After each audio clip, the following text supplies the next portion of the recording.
On average, U.S. broadband households with smart home devices own more than 7 devices and spend thousands of dollars a year on home services.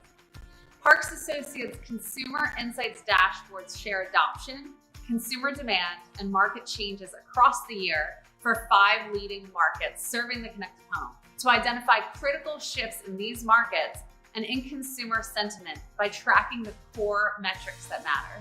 This consumer research draws from surveys of more than 10,000 US households, including trending data, sometimes reaching back more than a decade. Parks Associates offers consumer insights dashboards for 5 markets: home services, consumer electronics, video services, residential security, and smart home. To share a little more, we recently released the Smart Home Dashboard, revealing that 1/4 of US broadband households bought at least one smart home device in the past 12 months. And households with at least one smart home device now own, on average, more than 7 devices. This dashboard covers the extensive product categories active in the smart home, including smart thermostats, smart appliances, network cameras, video doorbells, smart smoke and carbon monoxide detectors, smart door locks, smart garage door openers, and smart lighting products, among others. We also recently announced the release of the Home Services Dashboard, tracking broadband, mobile, and other consumer services. This dashboard shows that as of Q1 2021, the percentage of US broadband households with standalone broadband service increased from 33% in Q1 2018 to 41% in Q1 2021, following the declining popularity of pay TV bundles.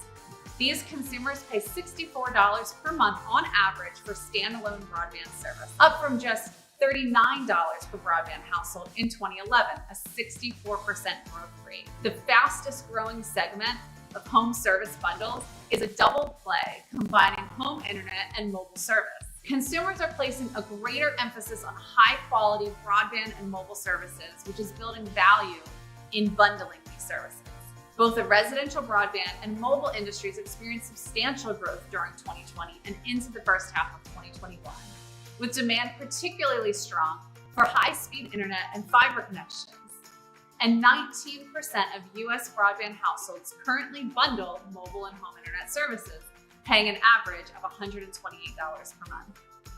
Going forward, 24% of US broadband households reported plans to upgrade their home broadband, which would drive broadband service ARPU upwards 5% year over year. Adoption of residential security services has also continued to increase following the COVID-19 pandemic, creating additional bundling opportunities among connectivity and peace of mind services heading into the second half of 2021. Our dashboards provide companies with ongoing and actionable data on the adoption, purchase intentions, and trends for key markets serving the connected consumer at home. We are excited to bring this valuable trending data and insights to the market. To subscribe or request more information, please contact our sales team at sales@parksassociates.com.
Security consumers are adding even more smart devices to their systems. However, some householders avoid installation and repair technicians entering their homes, cramping growth for traditional security systems, but heightening willingness to acquire self-install security systems. Also countering downward pressure for traditional security systems are strong new home sales with a higher than average adoption of security systems.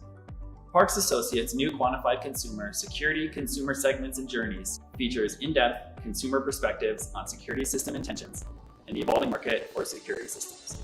The research identifies security consumer segments and their personas based on consumer demographics and psychographics, as well as purchase process journeys for security systems and devices. Key questions include: how is the market for security systems evolving in the face of new technologies and services? What are the triggers to the acquisition of new home security systems? Beyond the obvious prevention of intrusion, what do consumers want to protect? Has COVID-19 affected security system intentions? Which customer segments are most receptive to home security systems and services? How do attitudes influence intentions? To subscribe or request more information, please contact us at sales@parksassociates.com.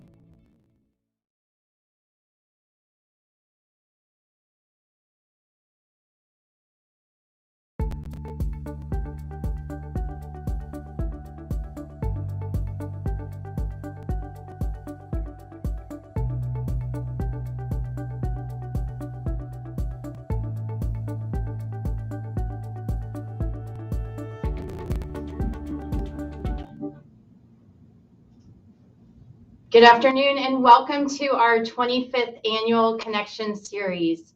My name is Elizabeth Parks and I'm the president of Parks Associates, and we're pleased to welcome you here today. Today we're going to talk about the state of the home security market, one of Parks Associates' longest areas we've covered in our research work.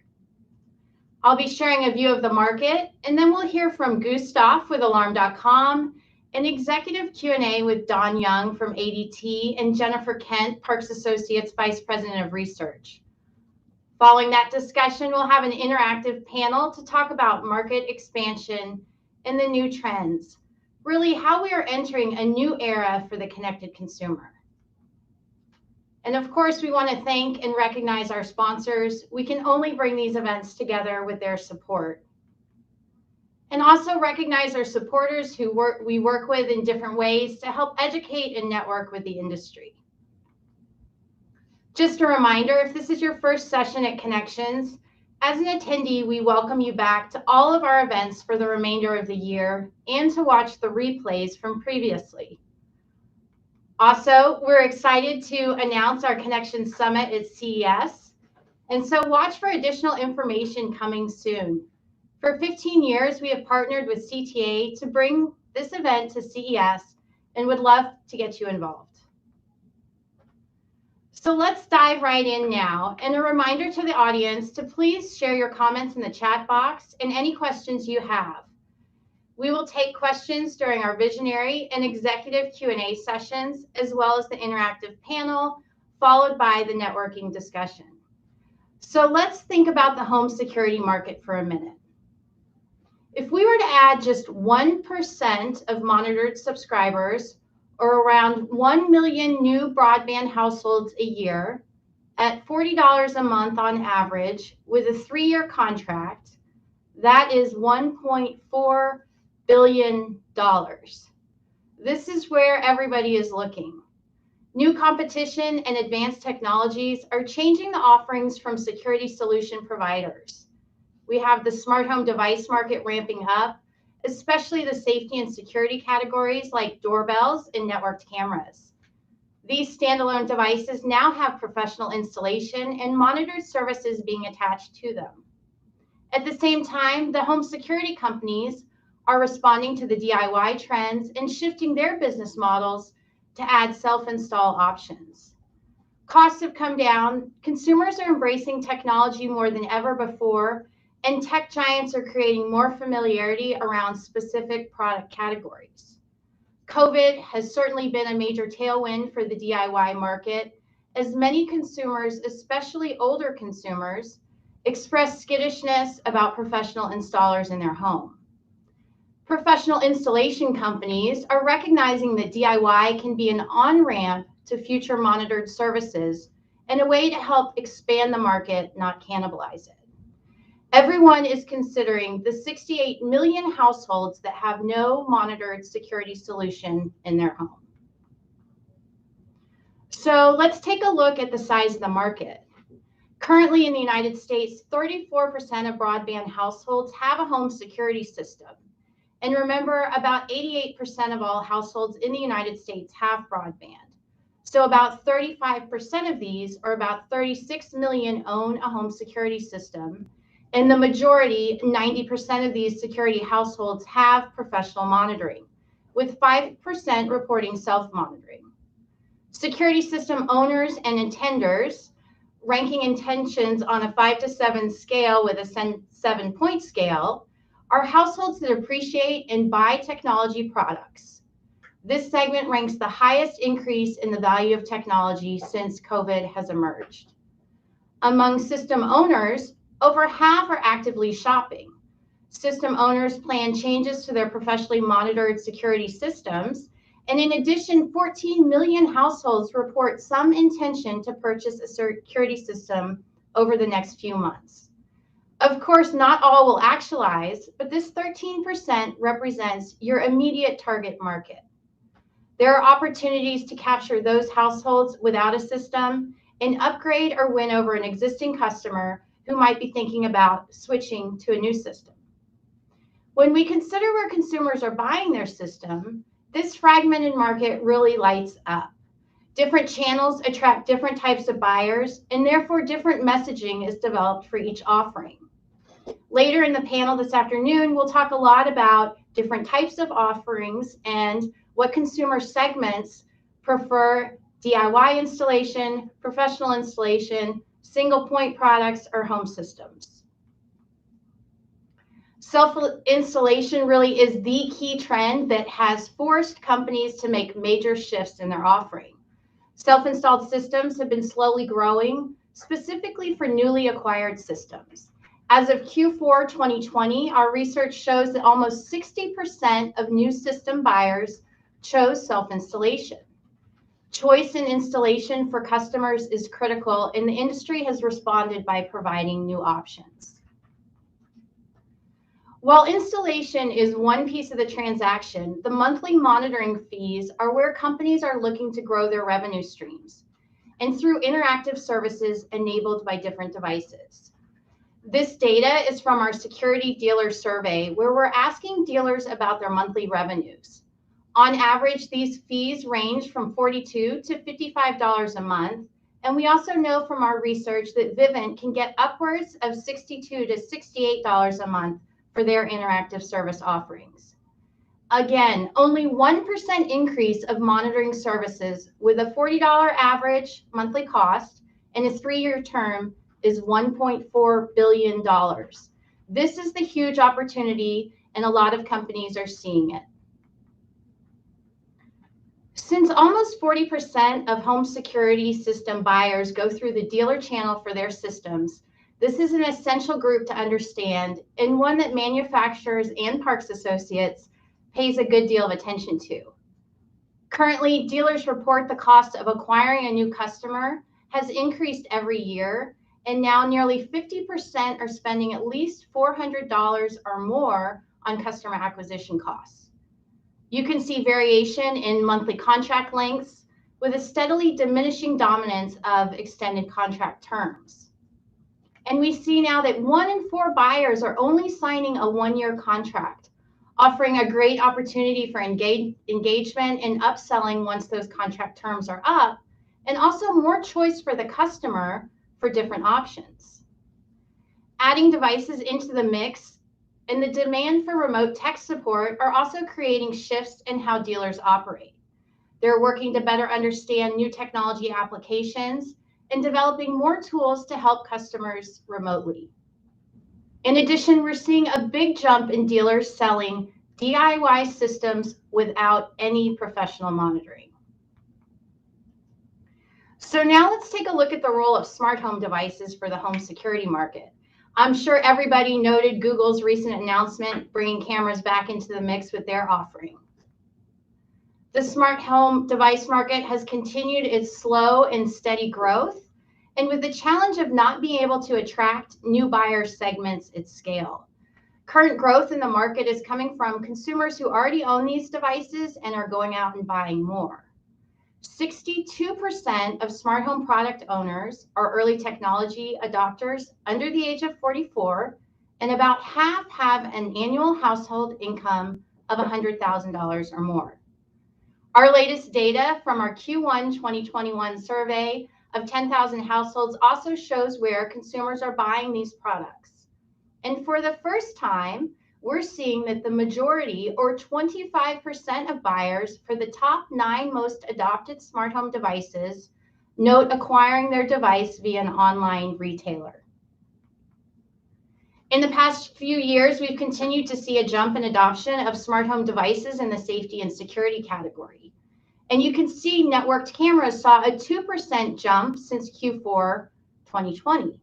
Consumers are buying these products for some of the same reasons that they buy home security systems: to help protect their home and provide information about what's going on inside and around the home, really driving competition for the home security offering, especially as these standalone devices add on professionally monitored services. Smart doorbells are winning largely thanks to their affordable price, their additional functionality, and their easy DIY installation.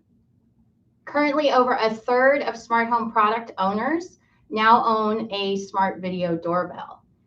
We will continue to see product innovation for the rest of the year with added AI features and video and audio analytics being embedded into products. And when considering installation of these products, the ones that require hard wiring are more commonly sold through a service channel are the ones that consumers are getting professionally installed, like a smart garage door opener or a smart thermostat, while consumers tend to self-install products like smart plugs and light bulbs. A lot of questions for the industry remain around what is safe enough for a consumer. We have to consider the large groups of consumers who feel safe enough with just a single device rather than a whole security system, and then also take into consideration different views on monitoring.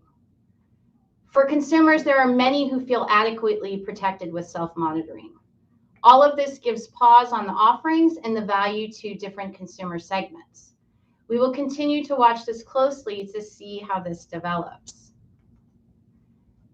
And despite growth for the smart home device market, there are still many barriers. The top value for these devices are around safety, peace of mind, and convenience. And the products have to be affordable, they have to work and be easy to set up, and they need to be able to integrate seamlessly with other devices. Creating an experience for the consumer that they value enough to use daily guarantees engagement and further consideration of adding in additional applications. As we look forward, we see market expansion for smart home devices and for home security systems, where ultimately the consumer is provided choice and options depending on their own needs. The tech giants' continued presence forces companies to be more innovative, and the growth in the smart home space allows for added opportunities for monitored services, which really is where the revenue is at. Also, AI and video analytics will continue to play a large role in new applications and usage. And I wanted to end and share what dealers are offering to give an idea of future service revenue growth. Currently, only 15% of dealer respondents reported to us that they're not offering any service beyond monitoring. And you can see how dealers are really diversifying beyond just security services. Additional services will be the way to differentiate offerings and grow revenues in the future. And as healthcare providers continue to leverage technology with consumers, we will see a move towards healthcare at home. This is an area there will be explosive growth in the future. Health tech is becoming mainstream now, with 42% of broadband households reporting to own at least one connected health product. This growth will continue to add new opportunities, especially with independent living and monitoring services. There really is so much opportunity, and it's great to continue watching new innovations and demand increase as consumers embrace technology more than ever before. Thank you so much for listening today. I look forward to our upcoming panel discussion following our visionary speaker and executive Q&A. And so now I'd like to go ahead and introduce Gustav, Director of Product Management from Alarm.com. Hey there, guys. Yeah, I'm excited to talk to you guys. Like Elizabeth mentioned, I'm a Director of Product Management at Alarm.com. So over the last, bit more than a decade, I've been focused on energy management, home automation, and then some of the low power RF that enables all of those sorts of things. And so I'm looking forward to taking a little bit of time to talk to you about the state of the smart home security market, just kind of going through a variety of different things. So number one, talking about some of the continued security market growth that we've been seeing and that Elizabeth just talked about. Number two, talking a little bit about where that growth is coming from and sort of some of the ways that value of customers in the security industry can continue to go up. Some of the drivers there and things that are really motivating customers to stay more attached to systems. And then also some of the new tools and developments that we've been seeing just relatively recently before hopping over to Q&A. Great. Well, we're certainly looking forward to that and want to see if you're ready to bring your slides up. There's lots to share. So thank you again for joining us today. Yeah, no, absolutely. Looking forward to it.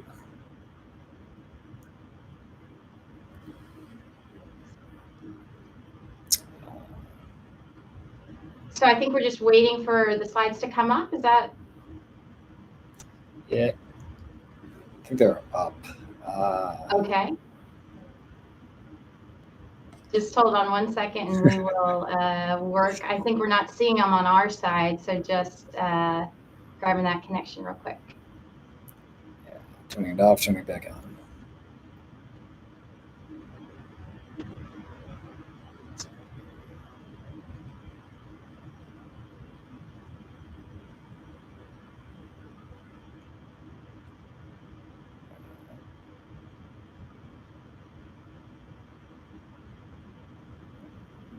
Hey, Gustav, give us just a sec while we work on getting your slides up and figuring out if we can get them shared. Okay.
Security consumers are adding even more smart devices to their systems. However, some householders avoid installation and repair technicians entering their homes, cramping growth for traditional security systems, but heightening willingness to acquire self-install security systems. Also countering downward pressure for traditional security systems are strong new home sales with a higher than average adoption of security systems.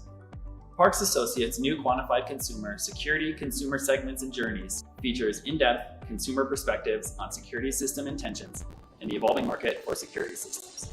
The research identifies security consumer segments and their personas based on consumer demographics and psychographics, as well as purchase process journeys for security systems and devices. Key questions include: how is the market for security systems evolving in the face of new technologies and services? What are the triggers to the acquisition of new home security systems? Beyond the obvious prevention of intrusion, what do consumers want to protect? Has COVID-19 affected security system intentions? Which customer segments are most receptive to home security systems and services? How do attitudes influence intentions? To subscribe or request more information, please contact us at sales@parksassociates.com.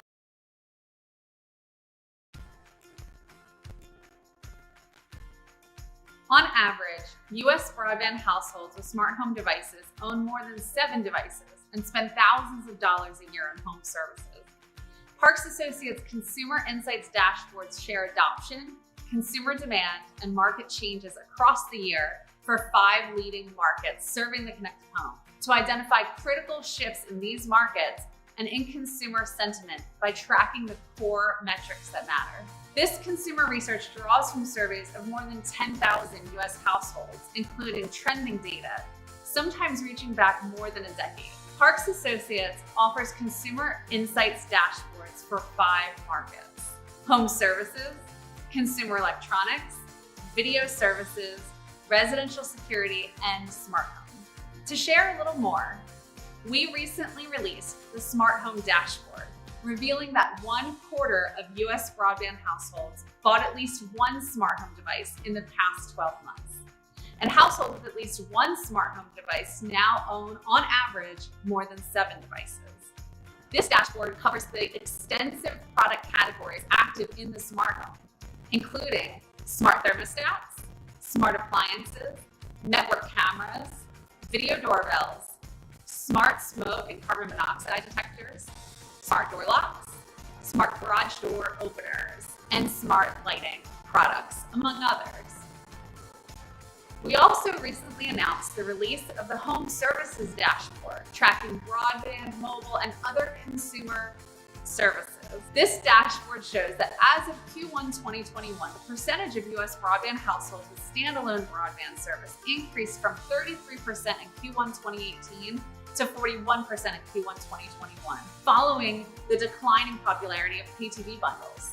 These consumers pay $64 per month on average for standalone broadband service, up from just $39 per broadband household in 2011, a 64% growth rate. The fastest growing segment of home service bundles is a double play, combining home internet and mobile service. Consumers are placing a greater emphasis on high quality broadband and mobile services, which is building value in bundling these services. Both the residential broadband and mobile industries experienced substantial growth during 2020 and into the first half of 2021, with demand particularly strong for high-speed internet and fiber connections. And 19% of US broadband households currently bundle mobile and home internet services, paying an average of $128 per month. Going forward, 24% of US broadband households reported plans to upgrade their home broadband, which would drive broadband service ARPU upwards 5% year over year. Adoption of residential security services has also continued to increase following the COVID-19 pandemic, creating additional bundling opportunities among connectivity and peace of mind services heading into the second half of 2021. Our dashboards provide companies with ongoing and actionable data on the adoption, purchase intentions, and trends for key markets serving the connected consumer at home. We are excited to bring this valuable trending data and insights to the market. To subscribe or request more information, please contact our sales team at sales@parksassociates.com.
Okay, great. Welcome back. Sorry about that. Well, we got a few things connected. Gustav, can you see our slides? We're ready to go and get started again. Hey there, guys. Yep. Yeah. Great. Thanks for your patience. Thanks, you guys. Cool. Yeah. So I guess start this one again and redo that intro. Like Elizabeth said, I'm a director of product management at alarm.com. Over the last bit more than a decade, I've been focused on our energy management and home automation solutions over here, in addition to some of the low power RF connectivity and sort of associated technology that drives all that. So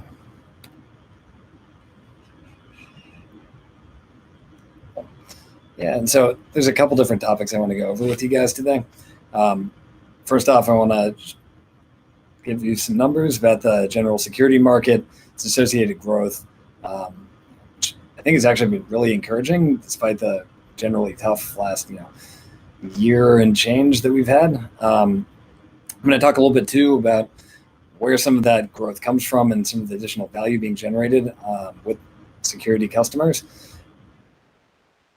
the features driving that value, and then finally some of the new things that security dealers are increasingly doing to increase the value of their customers and sort of the ecosystem that they manage, before finally getting to Q&A. So starting off here again with those numbers, continued security market growth.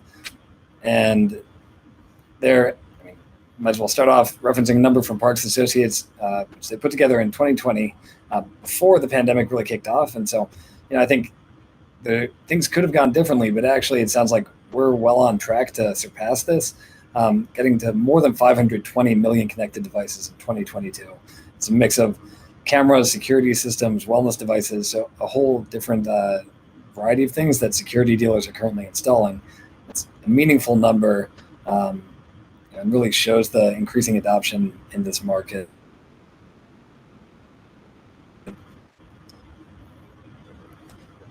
Also, just more broadly, if you look at the global security market, especially over the last 4 years, but in general, there's been really solid growth. So going up from 11 billion to 21 billion if you look at security and video services revenue, which means that the value coming from those 520 million devices, not just in like the automation space or some of those newer areas or wellness, actually a lot of it's in that core security market. 24% increase, that's amazing, especially for an established market. This isn't a Dogecoin or something like that is spiking to the moon and then crashing right back down. This is actually year-over-year growth that you can count on. And so what's driving that? What are some of the underlying trends that we've seen causing that growth in the security market? Well, one thing that's certainly been helpful has been the fact that increasingly seeing more and more things that are services. Historically, the security industry has been focused on recurring monthly revenue, being a service that really delivers value. And we see more and more cases where this is happening, and increasing willingness of consumers to pay for services that make their life better, make their life a little bit easier, and really sort of streamline their existence. For me, for example, I know I didn't used to pay for music, and Spotify really justified it, for example, like having all my music in one place, being able to easily access it, share it, all that sort of stuff. And so, if you want to move beyond pure anecdote to actually look at some of the numbers, right here you can see the growth in how much people are spending on subscription services relative to other things that they're buying. And so another thing that I'll just bring up here, if you look at the bottom corner here, the text is maybe a little small for you, but it ends at Q2 2020. And so that's sort of as the pandemic is really starting to get going. Over the course of this, I expect things have actually only continued this way, where increasingly people are even more focused on subscription services and associated growth, which is a really positive thing for the security industry. So a little bit more information about what's driving that growth. We've seen a number of things more recently as we look at our accounts. Number one, with people at home so much more often, there's a lot more focus on that home. That includes making it secure, making sure that everyone there is protected as they're there a lot, but also the automation that can make life at home a whole lot easier, save people time, save people energy, and again, that touches a bunch of things that people are interacting with more than ever. Beyond that, we're seeing people moving outside of the city, maybe moving to single family residences where the security industry has historically been stronger, and also just picking up second homes where, again, some of the interactive security has been really helpful. Building on that, there's a general uptick in the housing market, which I'm sure all of you guys have seen. And as people are spending more on homes, it becomes more and more reasonable for people to go ahead and spend a little bit more to get the right security, get the right automation, get like the video that lets them really monitor those properties. And then one additional thing that I'll just sort of call out, that it's sort of an emerging trend, but hasn't necessarily had a huge impact on the numbers yet, is that people are increasingly sticking with monitored security and some of those core security sort of value propositions as there's evolution in the central station space, and as they're beginning to offer new features that make their services even more compelling. And so, in line with all of this kind of stuff, at alarm.com, we've definitely seen, while we saw an initial dip momentarily, we've actually been really pleased to see that domestically, sales of residential security systems is back above where it's ever been. And at the same time, we've seen numbers for people re-upping their subscriptions, right at the high end of the historical range as well. So all that's really been helping out the market.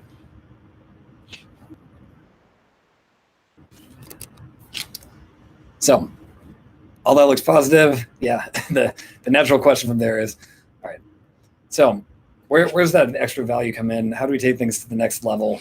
I mean, as Elizabeth said, the cost of acquiring customers is actually continuing to rise. And so there's this natural question, like, where does that growth in the market end up coming from? And so to talk about this, I'm actually going to bring in a little bit of data that we collected at alarm.com based on our installations, but that we think holds true for the security market more generally. And so the first thing I'm going to talk about here is how you can actually reduce attrition by adding advanced devices. And when I'm talking about advanced devices here, I'm talking about things like adding a video doorbell camera, adding just a general video camera, adding a smart thermostat, adding a lock, adding some lights. And so what we found as you add and layer on those different devices is, number one, the attrition rate meaningfully drops over time, which is clearly very helpful. But actually building on that too, not only does the attrition rate drop, but you generate even more value because those customers are paying even more. As said before, the more services you layer on, basically the more you can expect to get on a monthly basis from those customers. Then next on, people don't have an unlimited willingness to buy new hardware. Getting more stuff is expensive or can cost money. And so there's also value in doing things that don't necessarily require purchasing more devices. And so when we looked at the alarm.com customer base, we did a multivariate analysis, and we tried to figure out exactly what things security dealers can do in order to extend the lifetime of their accounts and sort of increase the value for them over time. So actually, basically split out these 6 different best practices. I won't call out all of them here, but I will sort of say a number of them are actually relatively simple things that you'd expect dealers to be able to do. And so things like, for example, making sure that customers' email addresses are set up, and you confirm that they're getting emails, not going to spam, anything like that. Making sure that they've got an arming reminder set up so they're actually using their system. Obviously, adding an advanced device like one of those video or automation devices is another one of those. And we see, if you go to the next slide, that actually, like, when you do the math on that and the benefit of that, you find out that customers who have all these best practices in place are worth a ton more to security dealers than customers who have only a relatively small one. So, really, as you're nudging customers via these best practices to become highly engaged super users rather than sort of disengaged customers, there's a benefit to the bottom line of security dealers as well. So I think all that sounds sort of nice, right? I mean, you can sort of understand that keeping accounts around for longer is a wonderful thing. Increasing the money you get from them is good too. I think it's worth spending a little bit of time talking about the kinds of features that are actually making customers willing to stick around longer, making them pay for those additional devices. And so to that end, I want to actually bring up some more Parks Associates research. So for the Connected Health Summit, they looked at some of the top smart home use cases. And for people who are used to home security systems, a lot of these you'll see are pretty natural fits. I mean, alerts when somebody enters the home, glass breaks, being able to contact the police or fire department, those are bread and butter for a security system. And actually, a ton of the things on here too are the same sorts of things that we're seeing security dealers add on to those base systems at increasingly high rates. And so, for example, they're number 2 and number 5. So detecting if there's a leak in your home, shutting off your home's water remotely if a leak is detected. Both of those are getting offered now increasingly commonly. They're easily enabled by the alarm.com smart water valve and meter. And then for another one, just to dig in a little bit deeper, number 6, if you have the next one, wellness. And so number 6, they're talking about just basic fall detection. It turns out actually too, if you go beyond that, if you take those sensors that are part of a security system and pull in all the data there, you can actually do a ton more than just saying what somebody's fallen to deliver an awesome experience that customers have shown they're willing to pay for. Doing things like, again, if those customers have done some of the things I talked about before, for example, the best practice is they're able to get email notifications, they're set up with the app on their phone and sort of actively using it, they'll get those daily insight reports. It'll tell them, not just when everything's going well, but also if there's anything in particular they should pay attention to. Or activity monitoring, which lets them not just look at a particular day, but look at history over the last while. So maybe, an older family member, sort of close relative, maybe they have a bad day, but maybe that's actually not like a continuing trend that you need to be worried about. Or maybe it is, and that'll really let you know a bit more. So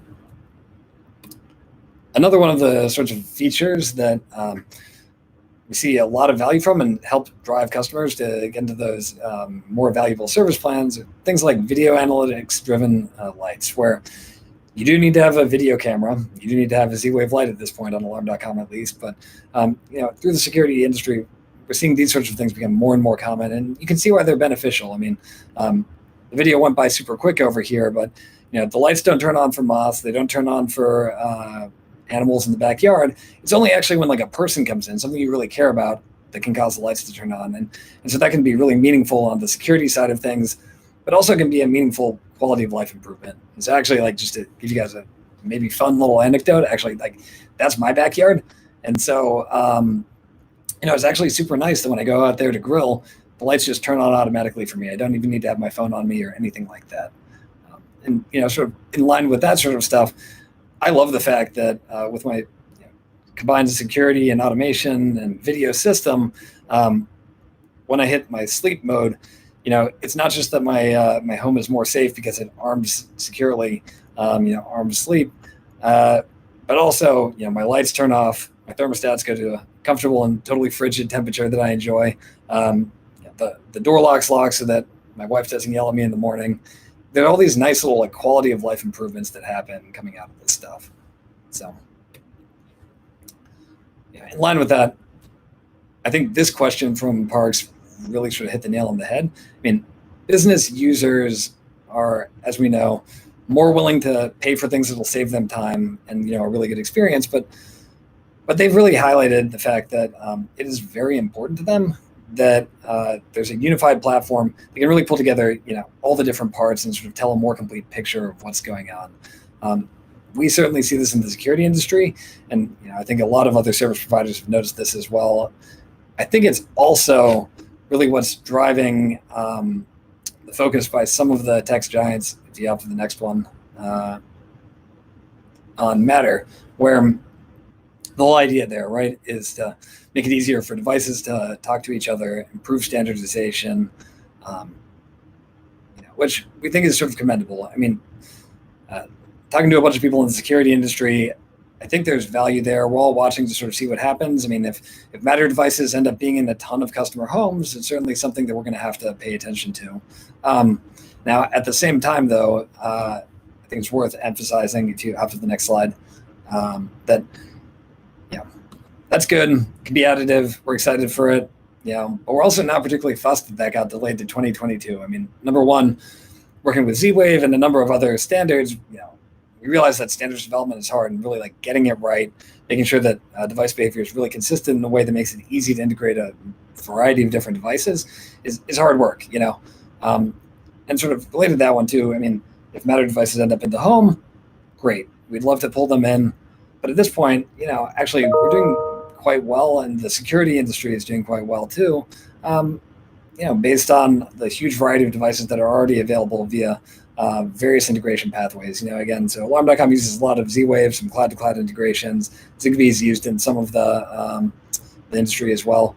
And with a bunch of the brands like the ones shown here, you can tell there really are best-in-class solutions for most of the things that customers really want to do, including, lights, locks, thermostats, the whole variety. So, one question here, how do security dealers make this stuff happen? And so, I think it's wonderful to see the growth. You can understand why dealers would want to have people sign up to buy a whole ton of devices, get a ton of features, all that kind of stuff, but it's usually not that simple, right? I mean, a lot of people just want a security system to start with, or aren't really sure what they want to do, and it's a big commitment to decide you're going to buy, at the same time, your security, your lights, your locks, a bunch of video cameras, all that. I mean, it's a big financial commitment. And so one of the things that we've seen with our dealers, and I think is relatively common through the security industry increasingly, is people seeing the value of engaged customers. All of a sudden, when people are using your app more often, they're more likely to stick around. They're if you've got advanced devices, they're probably paying a higher rate. And I think part of this has even happened or been accelerated by COVID and some of the developments of the last year and a half or so, 2 years. We found increasingly that the dealers are willing to go back and sort of engage with customers on some of these more complicated sales. So to start with, though, really the biggest thing is trying to get customers to put in one more advanced device, and we're seeing that with a lot of good, better, best type packages, where increasingly people are shifting up at least into the good package, where it could be a security system plus a video doorbell. I mean, video doorbells are incredibly popular, high attach rate. Or alternatively, maybe that's not the right fit for a customer. Instead, maybe they want to have a security system plus a connected lock with a keypad that'll help them reduce the likelihood of a false alarm. It improves convenience. I never carry keys anymore. I just have no interest in that. And so we've seen a real uptick here where dealers are successfully getting customers to add at least one extra device to their package. And then from there, they're building on that even further. During COVID, more than ever before, dealers have started engaging with the customers after the initial sale to continue to inform them, sort of stay connected with a whole bunch of positive benefits. And so one thing I want to talk about actually is our customer connections program that we've been doing more recently. And, and other folks in the security industry are doing similar things too, where basically they're these easy to sign up for campaigns where customers don't need to learn everything about their system on the first day when it gets put in, when the installer is there. Instead, they can sort of learn the basics, and then over time, learn more about what it's actually capable of, today, but also the things that they may want it to be able to do in the future, and the sorts of problems that a security system with automation and video can actually solve for those customers, which then leads to referrals, leads to upsells, and so on that upsell side too, there's a variety of different ways that people are going about that. We've heard a whole bunch more recently about this trend. And number one, I think it's important. This is something we certainly focus, that we try and highlight to customers like value adds and things that could be useful for them without actually sort of feeling like we're pushing anything on them. So really, this should be like feel like opportunities that they may potentially be interested in and can find if they want them them, but easy to make this beer if they aren't. Then one customer who generally seem to actually be positive about this stuff, when they have a system, when they've seen it working well, when they trust it, when they're willing to add more devices on there, there's also a variety of different options, So for a bunch of devices like ones that require wiring, for example, many customers are less excited about doing that stuff themselves, but there's a ton of devices that they can really easily put in. So light switches, light bulbs, those are really easy, and there are new technologies too, like Z-Wave Smart Start, where dealers can actually pre-provision the device, sort of scanning a QR code before mailing it to the customer. And then when the customer gets that light switch, all they have to do is take it out of the box, plug it into the wall, and it'll automatically add to their system and sort of be ready to be controlled, turn lights on and off, and things like that. So we've been really excited to see dealers, over the last year especially, accelerate their adoption of all those features. So with that, I'll turn it over. Do you guys have any questions, anything in particular you guys would like to talk about? Yeah, great. Thank you so much for all that information. Really interesting, and love how you all are focused on educating dealers and really focusing on those bundled offers with personalized choice there. So we do have some audience questions. Let me go ahead and ask you one here. What other smart connected devices are homeowners requesting and dealers installing beyond the standard ones that we know? And tying into that was a secondary question around protection for vehicles. And so those kind of tie together. So I'll throw in the car monitoring as well. Yeah, absolutely. I think that is one of the exciting things we've seen. We've got a strong foundation with, again, those locks, especially thermostats, lights, garage doors, for anyone who wasn't aware sort of already. But over time, we've been growing the set of solutions that can tie in with your security system and sort of fit into that sort of one package. And so connected car is a huge one, being able to monitor where your car is, whether it's going above certain speeds, and a whole bunch of other sort of safety related things there. Another one that I mentioned relatively quickly was water monitoring. And so there's a new slew of devices, including some retrofit devices that can shut off your water valve or basically the water main to your home, where, say, you put some sensors in likely areas where you'd have issues. So right where the pipe comes into your home, under your washer, underneath your sink. And if any of them see an issue, before that becomes a really expensive problem, you can actually just cut the water flow to your house. That can be with a retrofit meter, or it can be with something like the alarm.com smart water valve meter that can take things one step further by not just using those individual point sensors, but actually watching the flow of water to your house and sort of checking for any anomalous behavior. Is nobody home and you don't have an irrigation system and water's running a ton? That's probably a problem, and we should turn off the water before your home ends up flooded.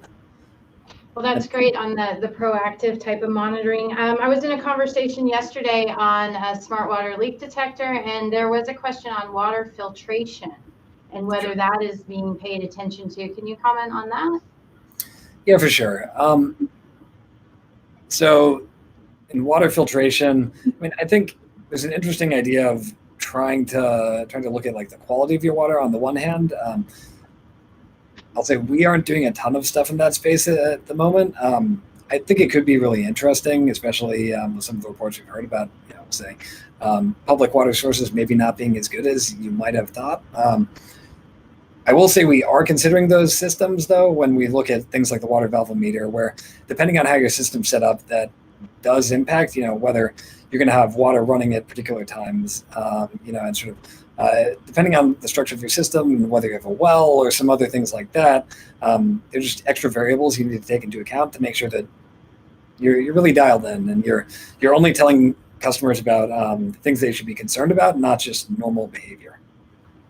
Yeah, that makes sense. And certainly that conversation around water filtration was actually tied also into the air quality, the indoor air quality monitoring. So that was the bigger conversation. So thanks for answering that one.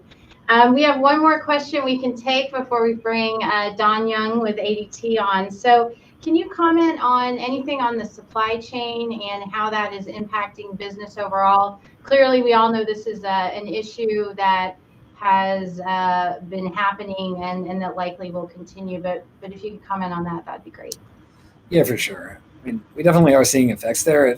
Part shortages are really tough, and the lead times just across the board are a lot longer than they've historically been for a variety of different products.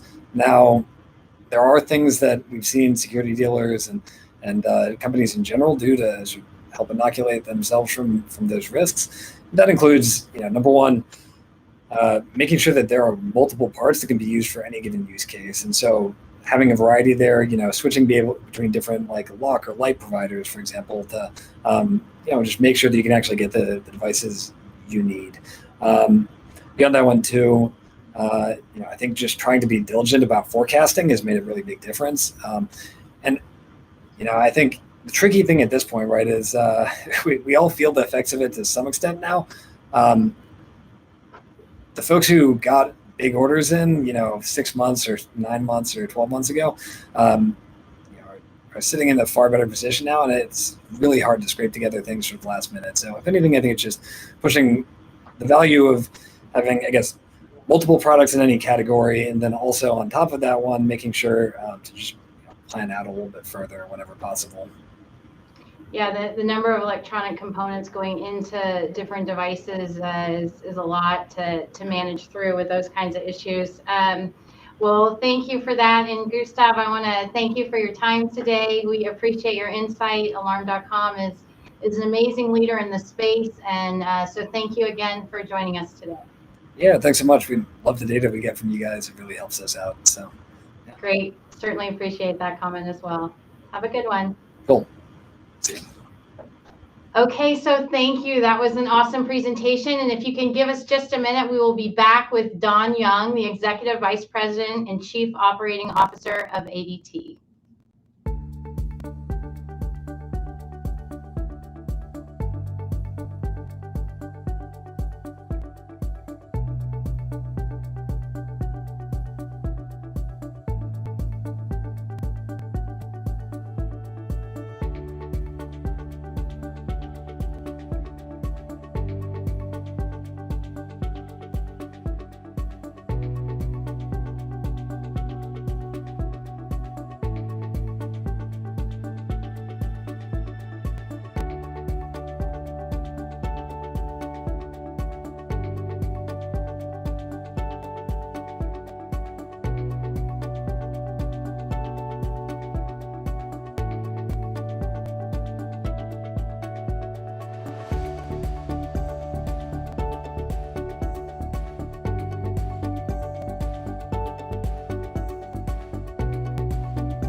Hi, I'm Jennifer Kent, Vice President of Research at Parks Associates, and I'm so pleased to welcome a veteran of the security space, Don Young. Don is Executive Vice President and Chief Operating Officer of ADT. He previously served as the company's Chief Information Officer and EVP of Field Operations. Don started in the alarm industry in 1988 after serving 4 years in the U.S. Air Force as a computer programmer analyst. Since then, he has held various leadership roles across many areas within the security industry. He's currently serving as the president of the Monitoring Association and is past president of the Partnership for Priority Video Alarm Response. So Don, welcome and thank you for being here. Well, thank you. Before we get started, is there anything else you'd like to say, about your own role at ADT a little further? Yeah, sure. Just a bit of a clarification, perhaps. You had mentioned that I was just prior to this role, the CIO and EVP of Ops in the field.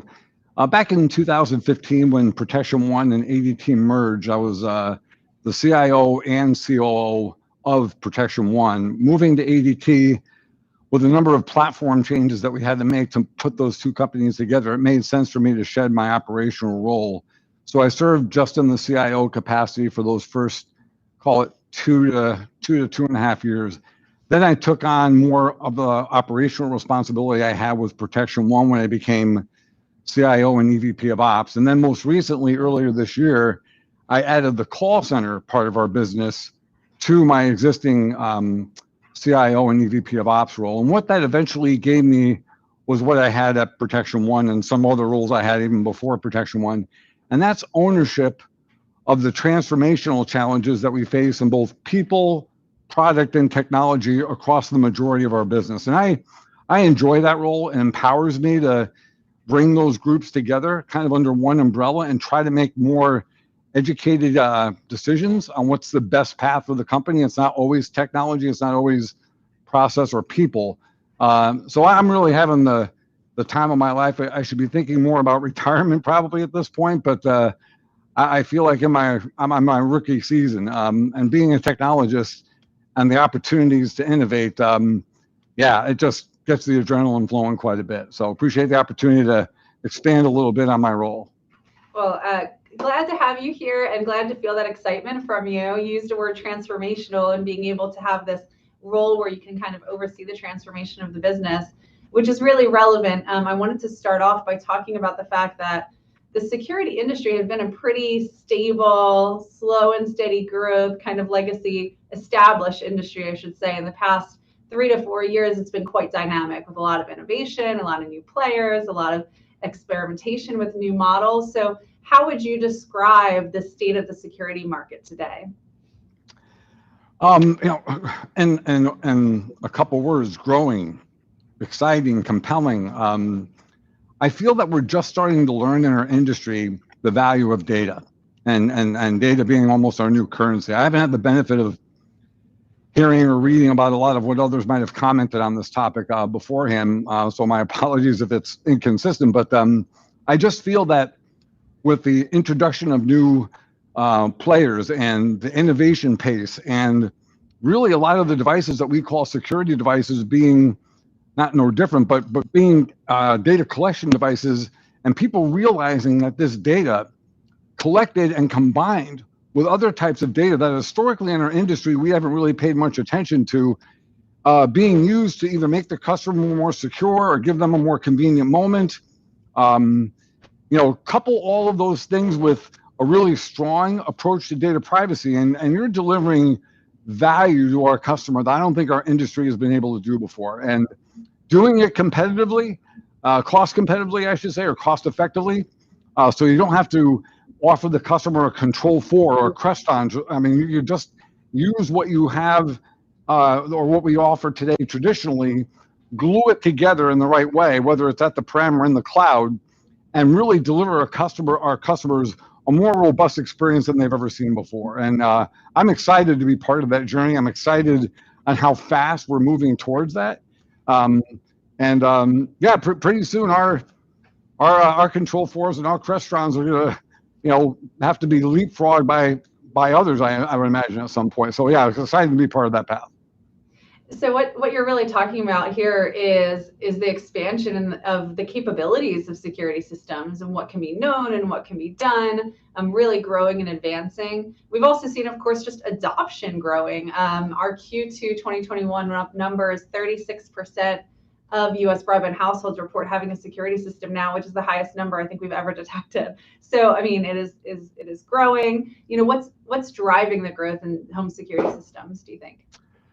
Well, recently we've all, I think, somewhat drafted off of the tailwinds with maybe a little bit of COVID, with people staying home, understanding the value of what they could get from our solutions, not fearing them so much, as finding ways to feel more comfortable leveraging them, adding to them, kind of building out ecosystems. So that's helped a lot with the whole work from home part.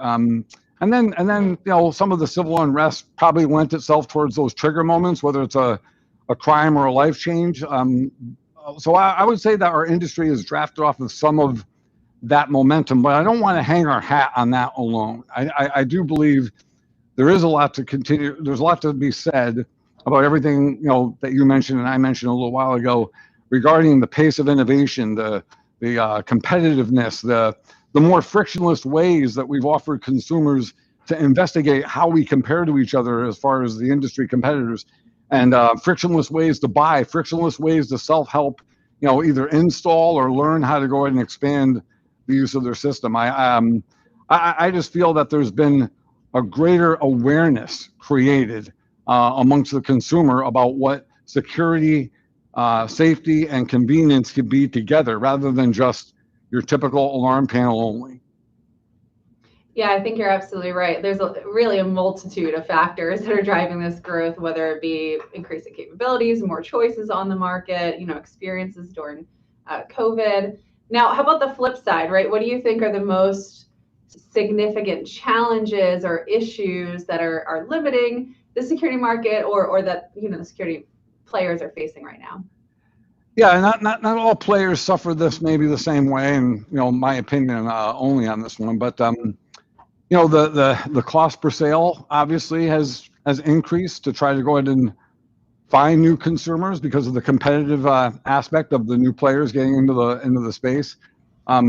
Financing has dried up a bit, so I would say that for some players in our industry, they've probably struggled a little bit trying to go ahead and secure financing.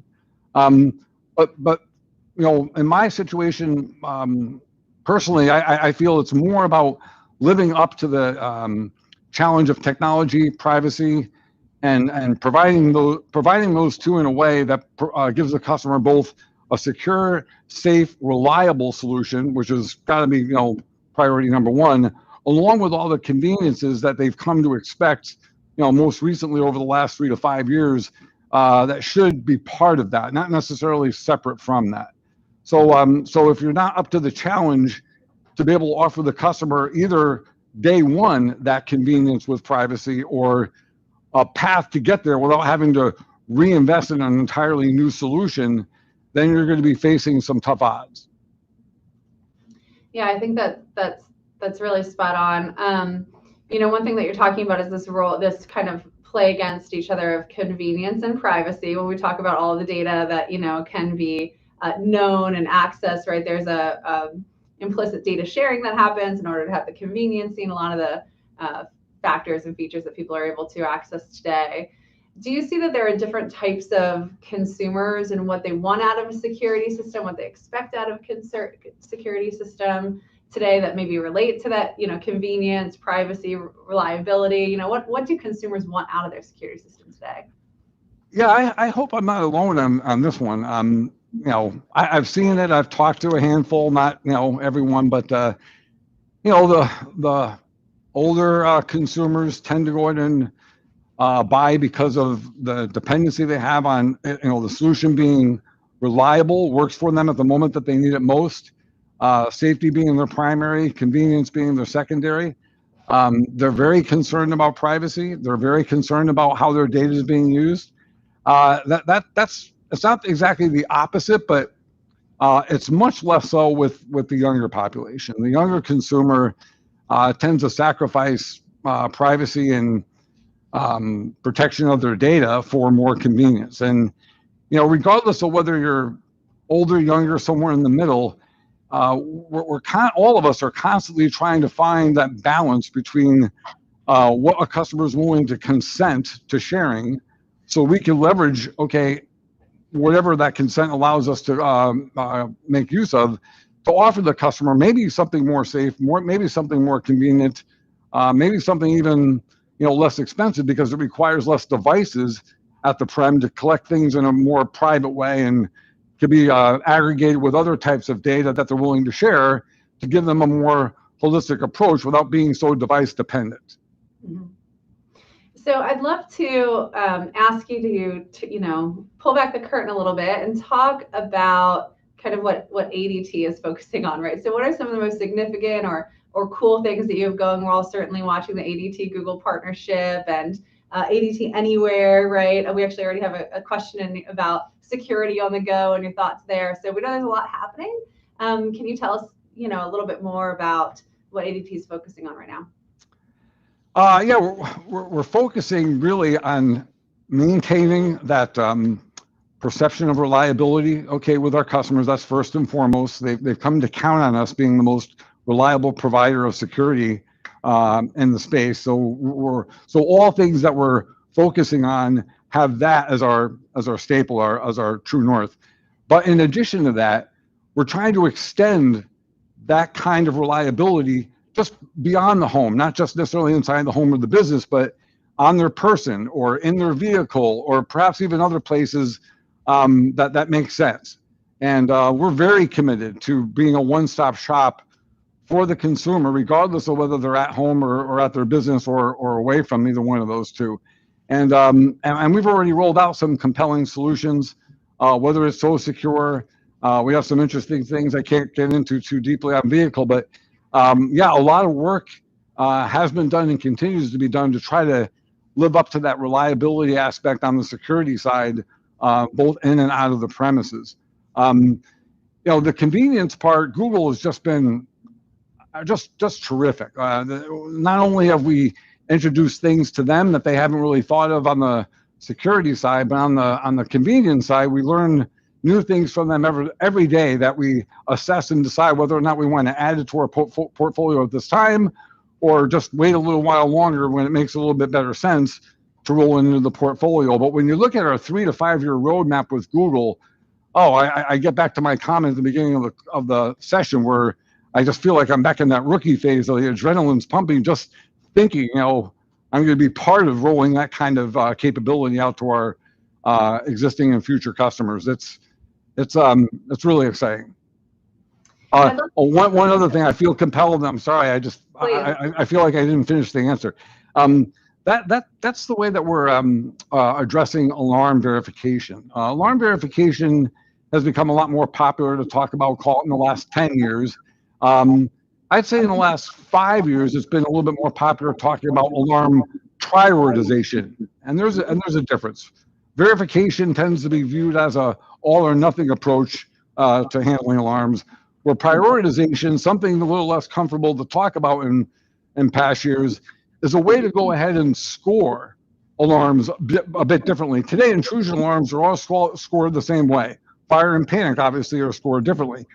But we're now entering a place where leveraging data in all the ways I somewhat referenced before allows us to score alarms differently. Call it as simple as a 1, 2, or 3 that would actually drive a different type of response from first responders to those types of alarms. So the opportunity that's with us now to go ahead and leverage our technology and then use that technology to alter our process to go ahead and actually create a different standard, which is actually in the works right now with TMA, where I'm president of, to actually deliver a prioritized response based on a company's capabilities to score that alarm event. That's another really exciting moment and a really differentiated moment for us in this industry, which I'm glad to be part of at ADT. We're one of a handful of companies that are leading the way on that one, and it's also being sponsored, like I said, at TMA. So I'd love to follow up on that. So I'm thinking about alarm verification versus alarm prioritization. Are you utilizing different types of data? So when I think about alarm verification, I'm also often thinking about video verification, right? You're using a video stream from a camera or video doorbell to see if that alarm, is real, right? And trying to reduce false alarms. What other data sources are you pulling in order to kind of score that prioritization? There's location data, location of the customer. Easy if the customer consents for us to go in and use the location of their cell phone at the time that the alarm goes off, and we verify that cell phone is not at the prem at the time that we receive the alarm. You get where that goes, and literally I could be on this call for hours talking about all the other data points that have different amounts of relevance to a particular alarm event. There's some data elements that make more sense to try to go ahead and alter the score of an intrusion alarm versus a fire alarm or a panic alarm. So that's what's happening both in the industry associations as well as companies that have the technology to actually consume and use this data to help go ahead and validate the scoring. It's again, I'm excited for our company because we're leading the way in this. I'm also excited for the industry because we're changing the dynamic on how to go ahead and qualify an alarm. That's great. Thank you for following up on that. I also just wanted to touch one more time on the idea of security kind of on the go, whether it's on your person, a panic button, a watch or phone-based app, or in the car, right? As you roll out these types of solutions, are you finding that customers are coming to that type of way of thinking about security because they're a security system owner first and they're expanding outside of the home, or they're totally different users and they're just interested in security on the go, right? Or security in their car, but they may not be home security system users? Yeah, I see it as both. Okay, I see a customer who has a trigger point and they want to go ahead and commit to a full-blown system in their home or their business, and then they naturally, as they get comfortable that it's serving the purpose that they intended, they want to expand its purpose beyond the premise. And so that's a customer that first invests from a trigger moment to a full-blown professionally installed system in their premise to extended protection beyond the premise. Then there's the ones, maybe it's a cost-conscious thing, or maybe it's just want to experiment with personal security more than worrying about their premise. That once they feel comfortable that their interaction, let's say with ADT in this example, was comfortable, they liked the way the phone was answered, they liked the person that they dealt with during an emergency event, or whatever kind of service they were enamored with that we were providing, they just wanted to expand the relationship with us. And then that turns more into a next step. It could be a DIY, it could be a professional install, it could be something altogether different, maybe a sophisticated smart home play. So I do see the angle or the vector coming from two different directions. Right. Well, let me go ahead and turn to an audience question.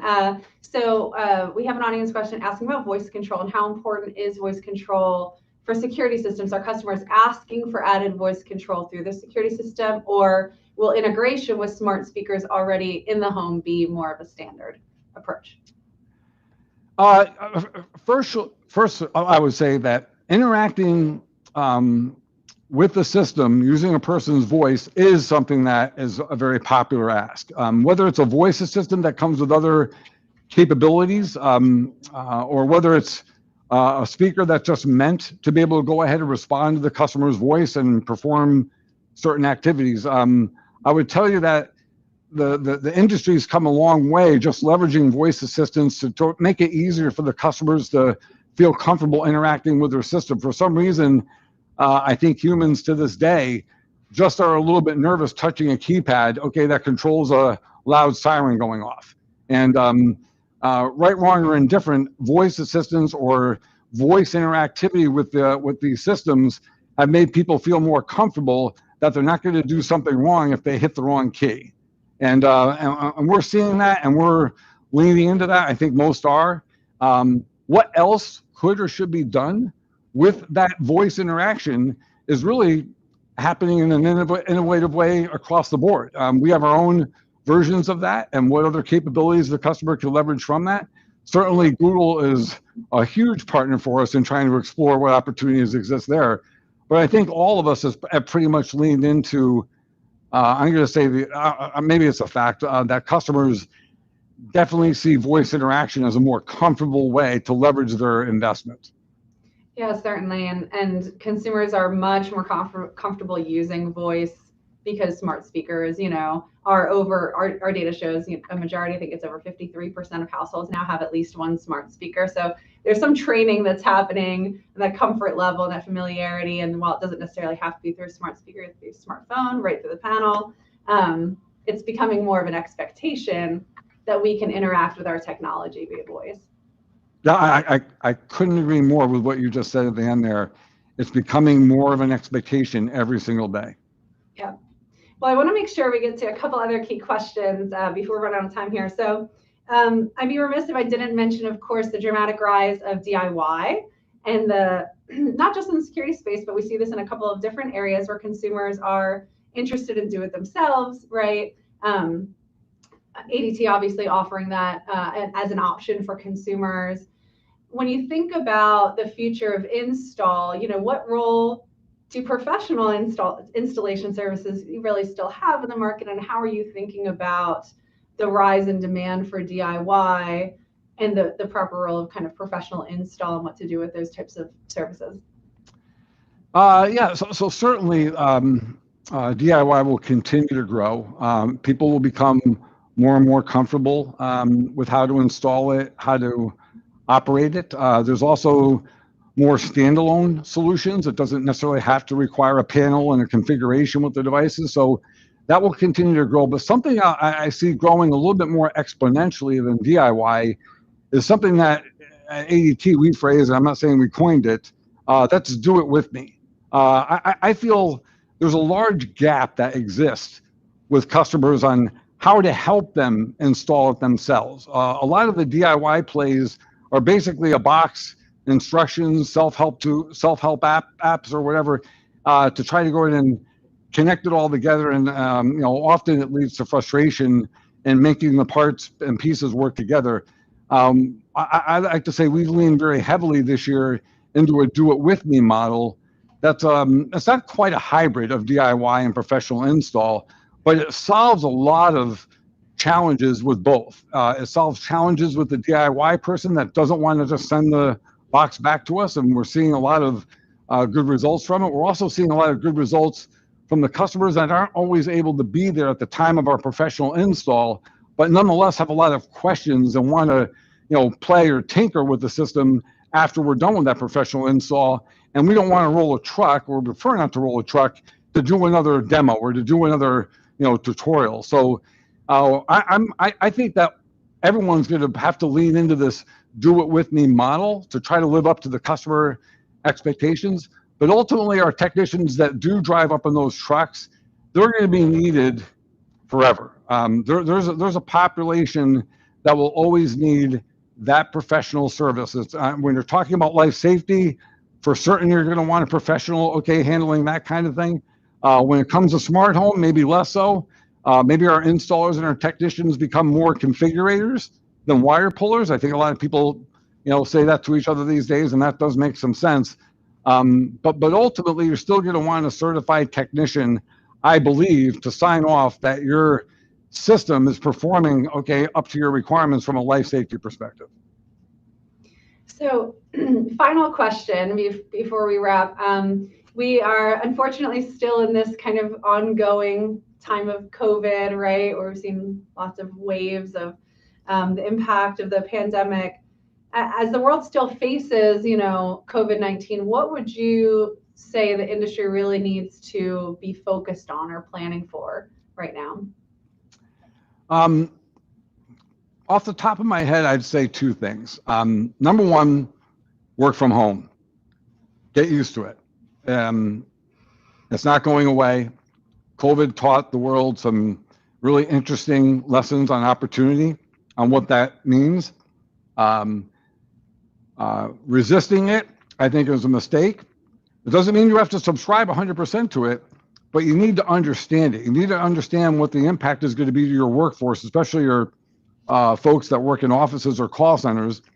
And you need to go ahead and have a plan that you can count on, not short term, but long term, to deal with the competitiveness of people being offered jobs to work from home anywhere in the country that typically were not allowed to do that before. So I would say, don't be ignorant to what the work from home dynamic has done to our society as a result of COVID. The second thing I would say is, I would imagine most of us have certain hygiene policies when it comes to interacting with the customer physically in the home, whether you put things on your shoes or whether you wore gloves or whatever.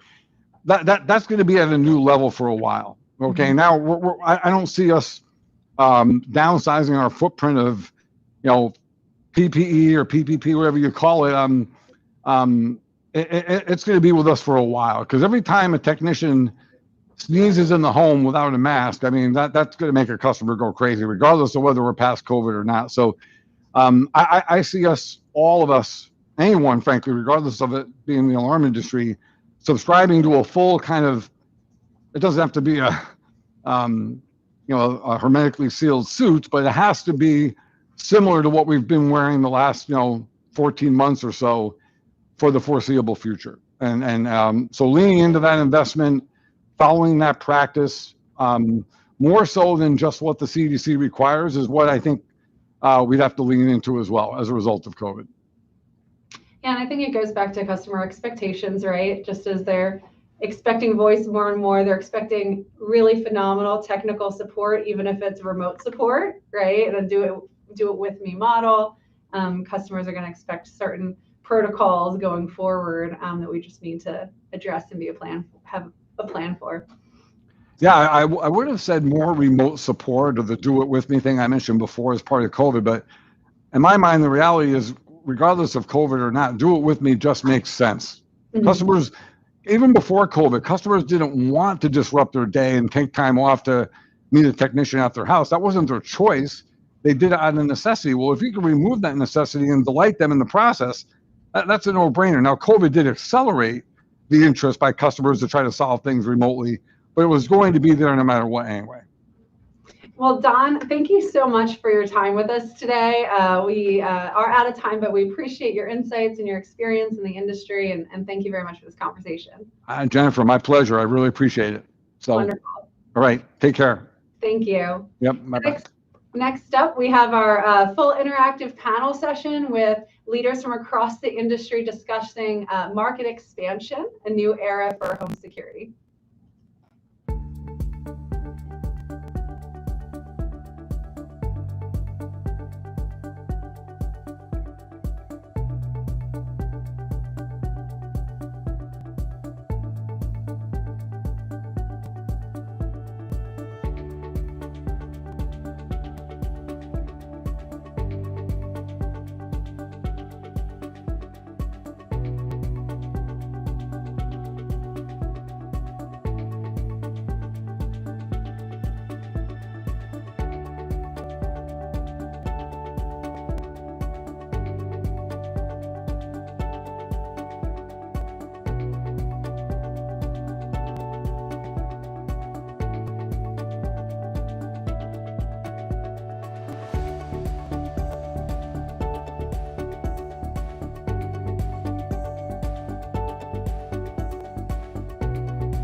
Great, and welcome back. That was amazing conversation with Don Young. So thank you so much to ADT for having him join us and share that vision of the future.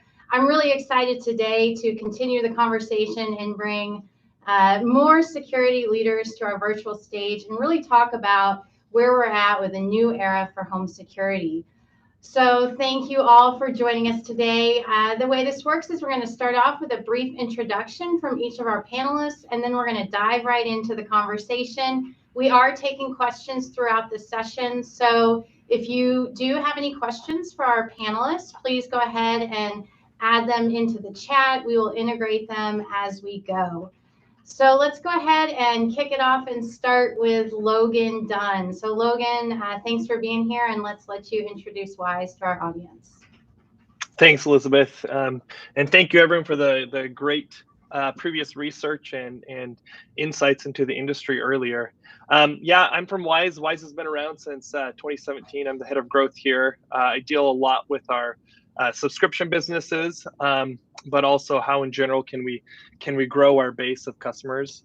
WISE has been around now for, like I said, since 2017 with a camera. So we've been playing in the security industry since then, but only recently, as of this year, launched a professional monitoring offering. So I'm excited to be here and hopefully share some insight. Awesome, and congratulations on that latest round of funding. That's awesome. Yeah, thank you. Okay, next up we have Min with Brinks Home. Welcome again, Min. We love having you join our stage. So let's let you introduce Brinks Home to us. Thank you, Elizabeth. So hopefully you guys don't feel that I am probably, showing up too often, here. So, try to, bring new insights and, new sort of like, thinking, to the panel. So my name is Min Kang, and I am a Chief Product and Strategy Officer here at Brinks Home. So Brinks Home is one of the leading smart security companies we are, trying to, provide more personalized and curated, user experiences, albeit all this complexity that, the IoT devices has. So that's our clear mission, to provide a very simple and very curated, personalized experience to the users. So having that said, that we're trying to work with the partners, really kind of like bringing those experiences together, so that consumers really see the real value from the devices and services that we are bringing to the market. So that's our mission, and I'm very glad to join this wonderful panel, and looking forward to having more discussions today. Great, thank you again for joining us. Next, we have Jeremy with Johnson Controls, who I got to see at ISC last month. That was awesome in person. Welcome, Jeremy. Thank you. It was awesome. That was a great panel we had, and it was a lot of fun to do that with you. Really appreciate the opportunity.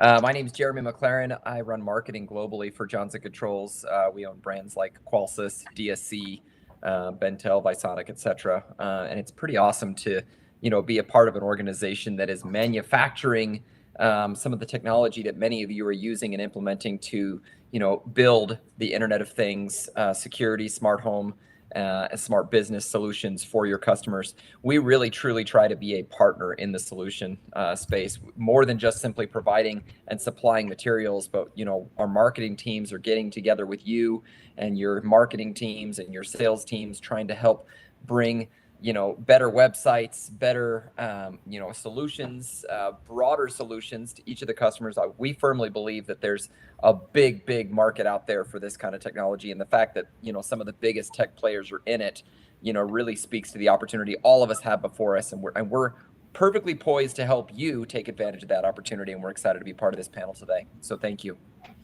Great, thanks for your time there and intro. Spencer, another favorite, thank you, and Rapid Response for continued support. Let's get a quick intro from you, Spencer. Yeah, thank you very much for having us. I appreciate being invited here to join the session with Parks.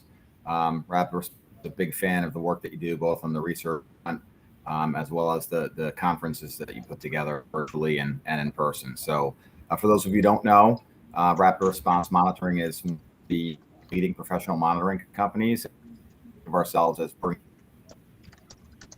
empathy to scale when it comes to serving customers, the professional monitoring side of the house, the security side of the house, as well as the IoT side of the house. And I think that's becoming even more and more prevalent. You listen to things that Don Young was saying in his executive Q&A, and the alarm.com team was sharing about in their insights, and Jeremy here, he talks about a manufacturer, right, or products that are connecting all of us in our lives, right, but also connecting our industry with a variety of other. And it's interesting to sit here at Rapid Response and see how it all ties together, because we get to work with many different partners. Great, thank you for that intro. And Andreas with Smart Frog and Canary. Thank you for having me today, Elizabeth. Smart Frog and Canary is one of the fastest growing consumer IoT category leaders. Our mission is to make life for consumers more efficient, more comfortable, and more secure. And how are we doing that? We're doing that by making modern technologies that are user-friendly and affordable for mass markets. With other words, we bring IoT to everyone. And our full stack platform, which we control end to end, enables us to offer IoT as a SaaS solution and to run a real data-driven business across different product verticals. We launched our services in 2015 as the first and only company to pioneer a 100% cloud-based IoT SaaS offering. And we have today users in over 180 countries, offices and teams in the US, Europe, and Asia. We had about 322% revenue growth CAGR from 15 to 20, growing about 10 times faster than the market. And we started with smart home security and are now scaling gradually into other verticals such as healthcare, pet care, baby and child care, wearables, and many others. Thank you. Great, thanks for that introduction and congratulations on those numbers. Next, we've got Mark Zimmerman, CEO of Responder, and this is a really interesting one. So Mark, look forward to hearing you explain what you're working on. Well, thanks, Elizabeth. That's high praise coming from you and the Parks team who see all the innovations in our space. Responder's a distributed mobile security network. That's a bit of a mouthful, so let me try and say it in a little bit more plain English. But at the end of the day, what we're doing is building a network of responders to handle the messy things that need a person on site. Need a human being at the end of an alarm event. So something's gone wrong, and you need a person on site to make it right or to get the customer back to peace of mind. We make sure someone gets there fast. That's ultimately what Responder is about. Okay, great. So thank you for those introductions. Today we are really going to talk about connected devices and the role of tech giants as it relates to home security, growth and distribution, monitoring and revenues, and then we'll end our conversation talking about the future. We do have a couple of poll questions that are on the platform, so if you're in the audience, please feel free to respond to those polls. But let's go ahead and start off and talk about the role of smart home devices for home security. And Jeremy, I'm going to come to you first here, representing Johnson Controls. Tell us how you think smart home devices are really changing the offering for home security solutions. Well, I think the first thing is, we've had some of the technology's been around for years and years. I mean, a door sensor is a great example of that. This simple door sensor, with the exception of adding some encryption and increasing the range of it, the performance of it or what it does is relatively the same. But what we've seen is that its uses and its applications have dramatically expanded. So a door sensor might be a great part of the security system that says, hey, when the door's open, chime on the panel or set the alarm off, or start the countdown timer. But then there's also things that can do like, hey, now a door sensor can trigger a light to turn on, or now a door sensor can, activate a camera or things like that. So as we see more and more of those little devices doing more things, we're also seeing increases in the number of devices and the breadth of devices in the home. More and more people are wanting locks, lights, thermostats, cameras, video doorbells. As you see more and more of these devices coming into the home and bringing data into the home and sending it out to the user via their mobile device, we're seeing more and more desire to expand the capabilities of these. And whether you're in a wellness type situation, you are in a multifamily or commercial type scenario, many of these devices can be tuned to have different purposes based on what you're looking for. And adoption rates are going up. Attach rates on these devices in the homes are going up. And with the smart dealers that are out there are talking to their customers, not just at the time of install, but months afterwards, at the 3-month mark, the 6-month mark, the 12-month mark, and saying, hey, look what else we can do. Are you ready for that next device? Are you ready to capture, that next capability that you couldn't do before, and bringing some of these things in? And a big part of that is the LTE upgrade that's happening right now in the market. People are going to them, to their customers and saying, hey, you've had that same rubber button keypad on your wall for 5-10 years. Let's upgrade you to something with a touch screen. Let's get you some lights, some locks, some thermostats, video doorbells. And as we expand those out, there's a real draw to having everything all in one experience, all in one app, and having everything controlled in one space. Certainly that unified solution is something that consumers and the industry are looking to push forward to ensure that experience really is seamless. And that it does bring up the play for DIY systems. And I want to go over here to Wise and talk a little bit about DIY and where that fits in this larger scheme of the home security market. Yeah, sure. I totally agree with what Jeremy's saying, though. It's like, once you get into the home, it's getting back into the home. You see this with your the trend that you were talking about with the bundled, the fastest growing pro monitoring, right, is bundled with TV and other things. It's like the play is to get into the home. One of the things that we're seeing, though, as far as with DIY is, I guess the role that smart home plays is daily use, right? This has long been, I guess, a difficulty for the entire industry, right? Is how do we get people using the system?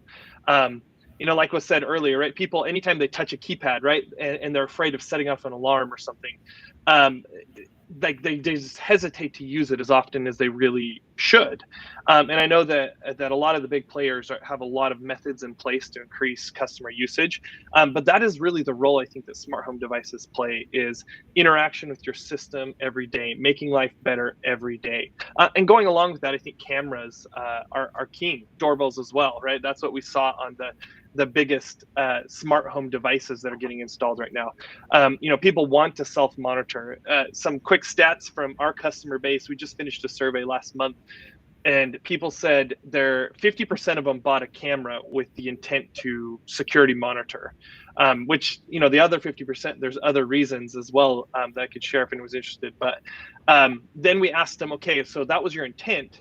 What did you actually use your camera for? And then it jumps all the way up to 75% of our user base saying that they use it for security. And so that self-monitoring piece is a big role from the DIY side, right? Because you can DIY lots of things to self-monitor. The last thing that I just would note down that I thought was really interesting is that, automation is cool, but it's still broken. I read an article from Fast Company that said the smart home is failing as a concept because it sucks. Like, that was the name of the article. And so there's still like too many devices that require long-term support across multiple manufacturers that make it very difficult to still do the whole smart home concept. But I think that DIY is the growing trend that are getting people into the smart home. Well, yeah, it certainly is opening the market up for additional consumers to be buying these solutions. It also brings in some questions on the dealer side. So we just released some research now that 25% of consumers are buying a smart home device from an online retailer. And we also know for a home security system, 39% are buying from the security dealer market. So when Spencer, when we're looking at the role of monitoring, can you tell us how you all as a professional monitoring service company are viewing the DIY market, and then the role of that dealers play in the transaction with consumers? Yeah, sure. The DIY market acts a little bit like a gateway for us instead of introducing customers to the idea of security. These customers start off thinking that they may want to monitor themselves, right? And then quickly realize how much that is. And there's a reason, all right, why there are services that professionally provide that service 24/7 and can be able to get you the help that you need no matter where you are, if you're traveling, if you're away on vacation, things like that. And so the interesting piece, I think, about where the dealers bring in is they bring in sort of that whole professional side of things, right? So they're able, as experts, to help with placement. They're able to help with camera placement. They're able to help teach the customer how to use their system to be able to get the most out of it. And then also answer questions and recommendations for other auxiliary or ancillary items that a consumer may wish to add to their home. And so it really takes the dealer into a spot where they're interested in selling more products outside of the traditional alarm industry type of panel and sensor, and they want to get into some smart home, or they want to get into some video. They can go ahead and build partnerships or adopt other technologies that they can fold into their system to become more of a overall service provider for that home. Logan's talking about getting into the home. It's an opportunity for dealers that are already in the home to expand their wallet share with the consumer by moving into other marketplaces. So that's one of the things that we're encouraging our dealers to do, empowering them with some new tools to be able to do just that. And does anybody have any other comments on specifically on the consultative role that dealers play in selling these kinds of systems? Yeah, I mean, from Bring's home perspective, we actually have seen, albeit the COVID, limiting, the installer's access to, providing the service at home. We haven't really seen any sort of decrease of actually installation services. So, to me, DIY products, reduce the price points, which is basically, breaking down this like entry barriers for the mass adoption. So consumers are now adopting more devices and more smart home related devices at home. People are realizing there is an actual benefit of like having these like cameras at the porch of their home. So more and more people actually are adopting these smart solutions.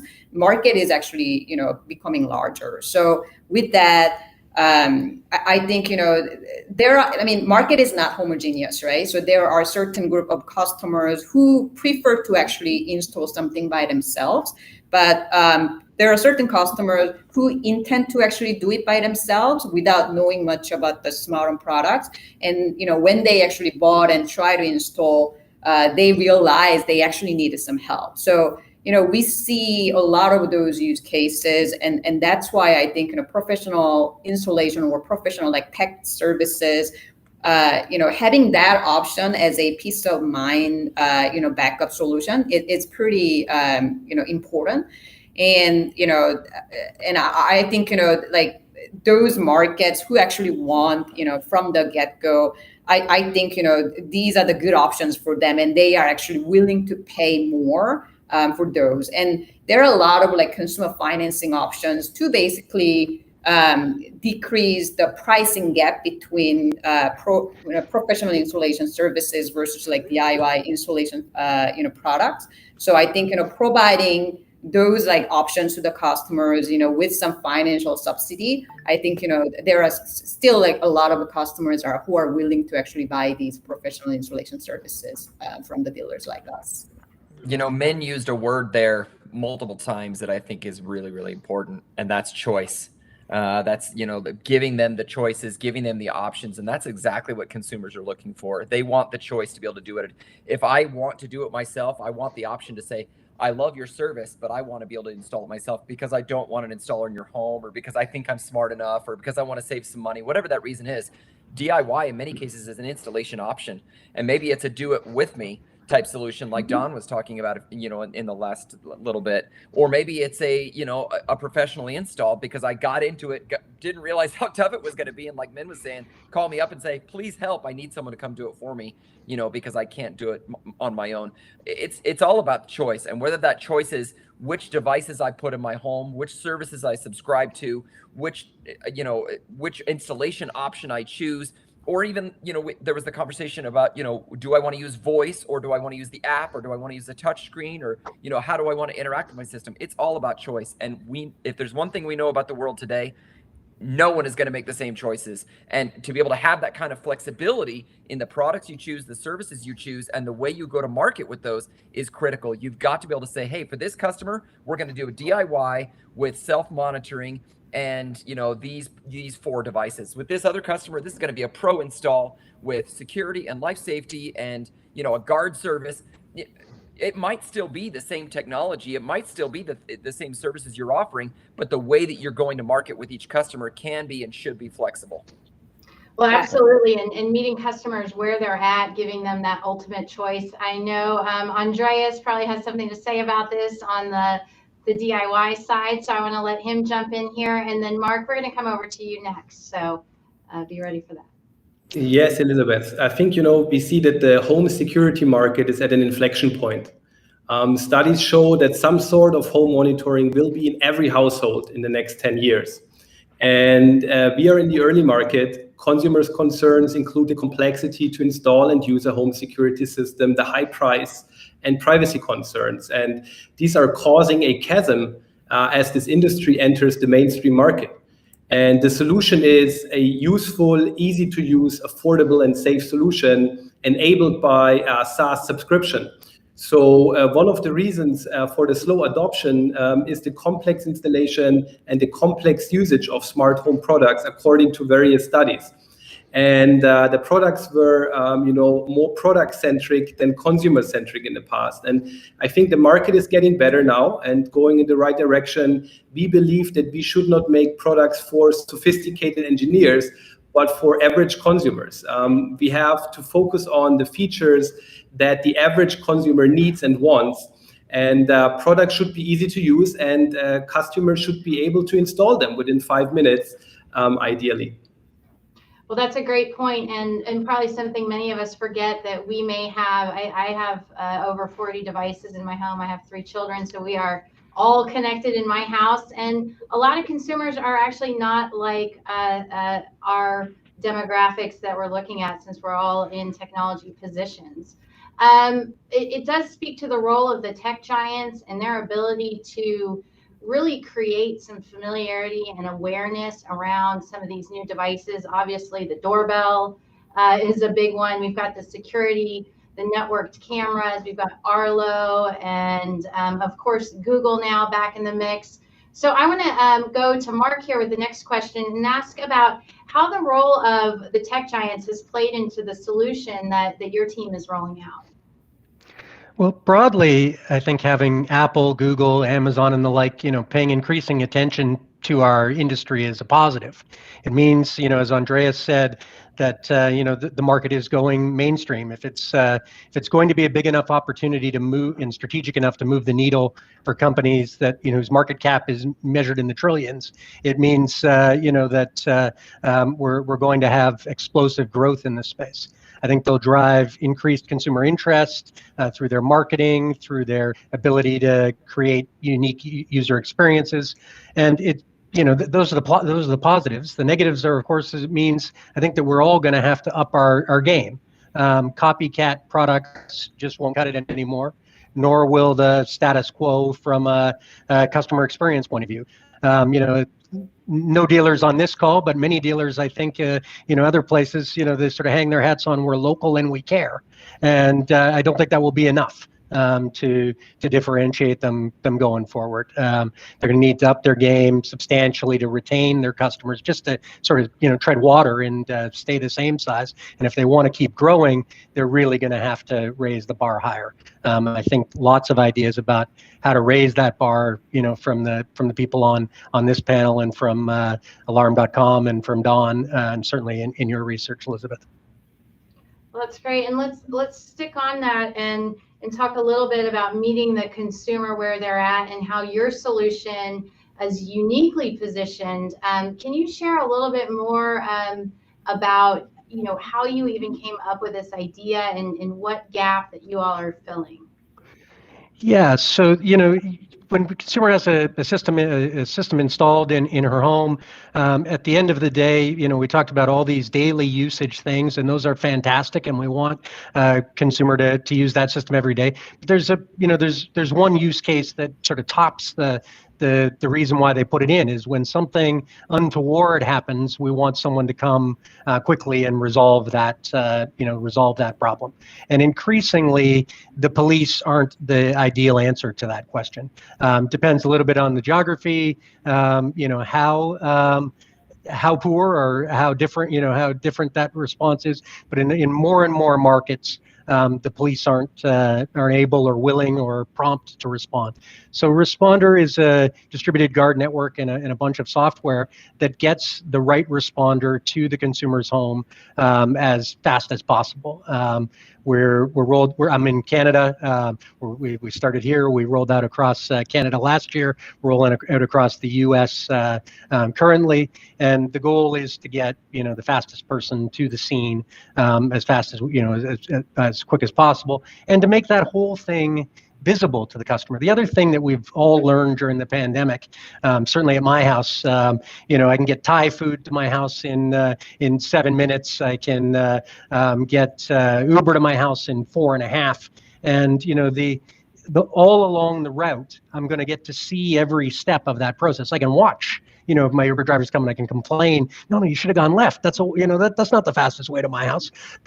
Yet when the police are involved in they're coming to my house, it's a totally opaque process. I don't know whether they're coming or whether they're coming at all, and I certainly don't know. I can't see them as they're coming. So we think bringing transparency and speed to that is a way to make that moment of truth.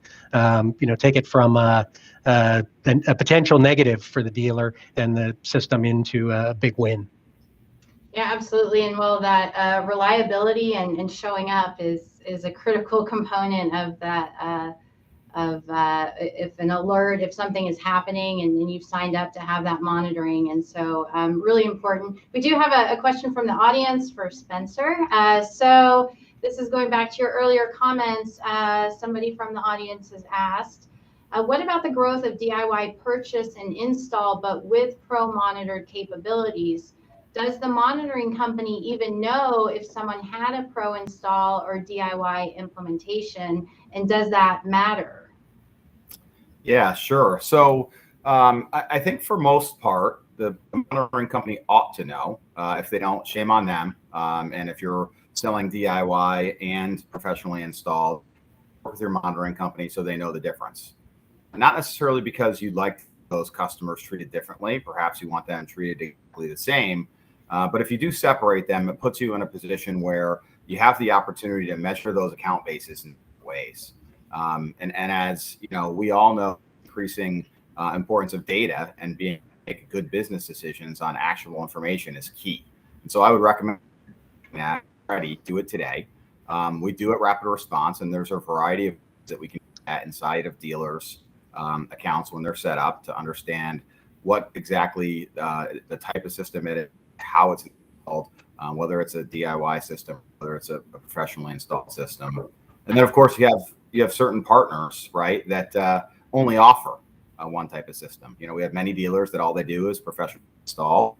We have all they do is DIY systems, and then the folks that have an array of those different offerings. So the answer is yes, it can be known.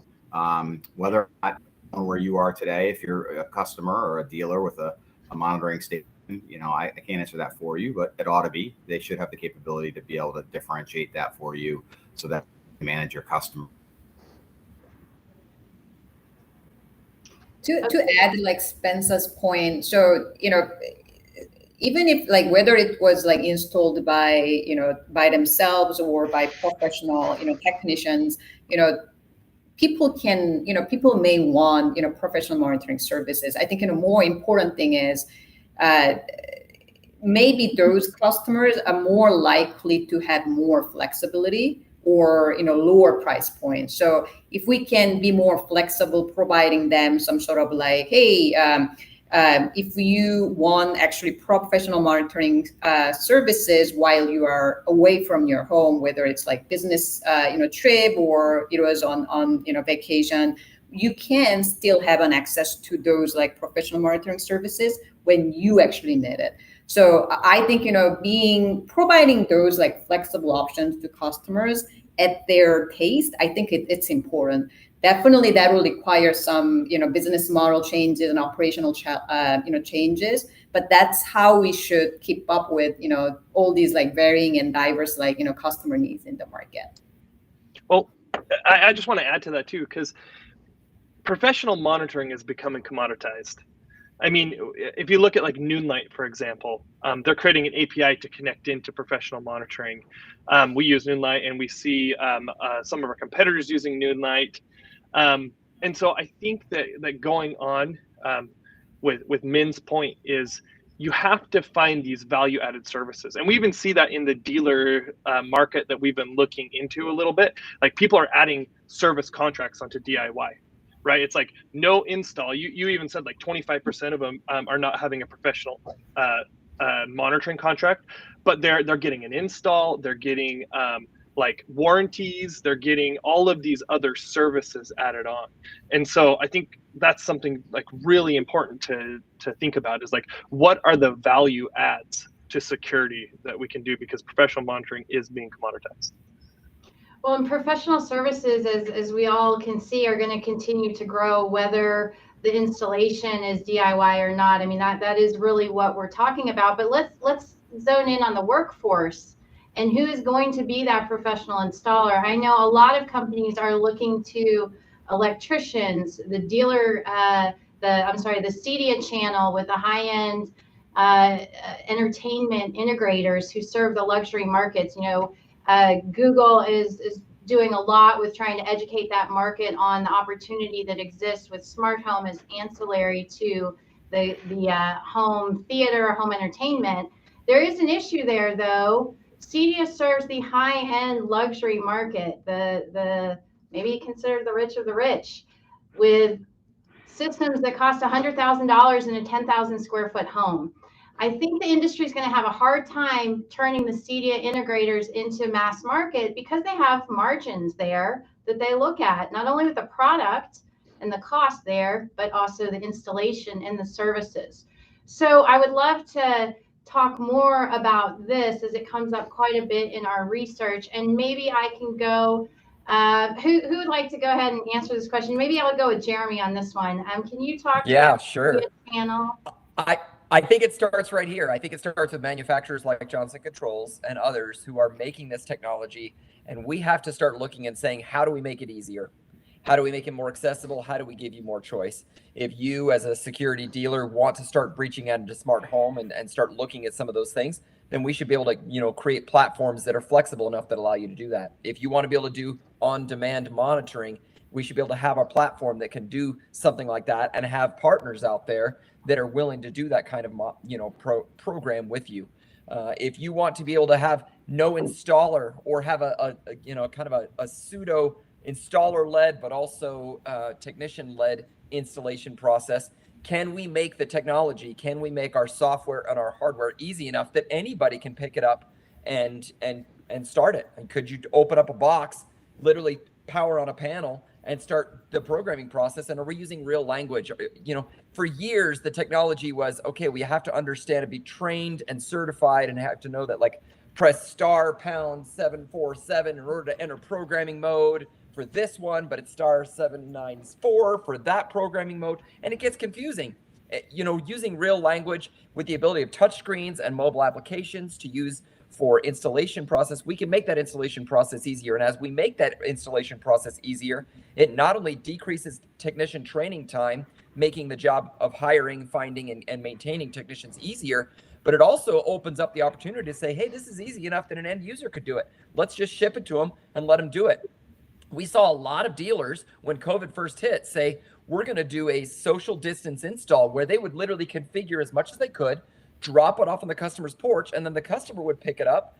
It's been sanitized. They pick it up, take it in the home, they plug in the panel, they do a couple things with an on-screen wizard, and voila, they now have a security system. And there was a surprising number of people who really wanted that option. They didn't want a technician in their home, but they still wanted some. In fact, there was even one dealer who said, I'm going to stay out on the curb in my truck.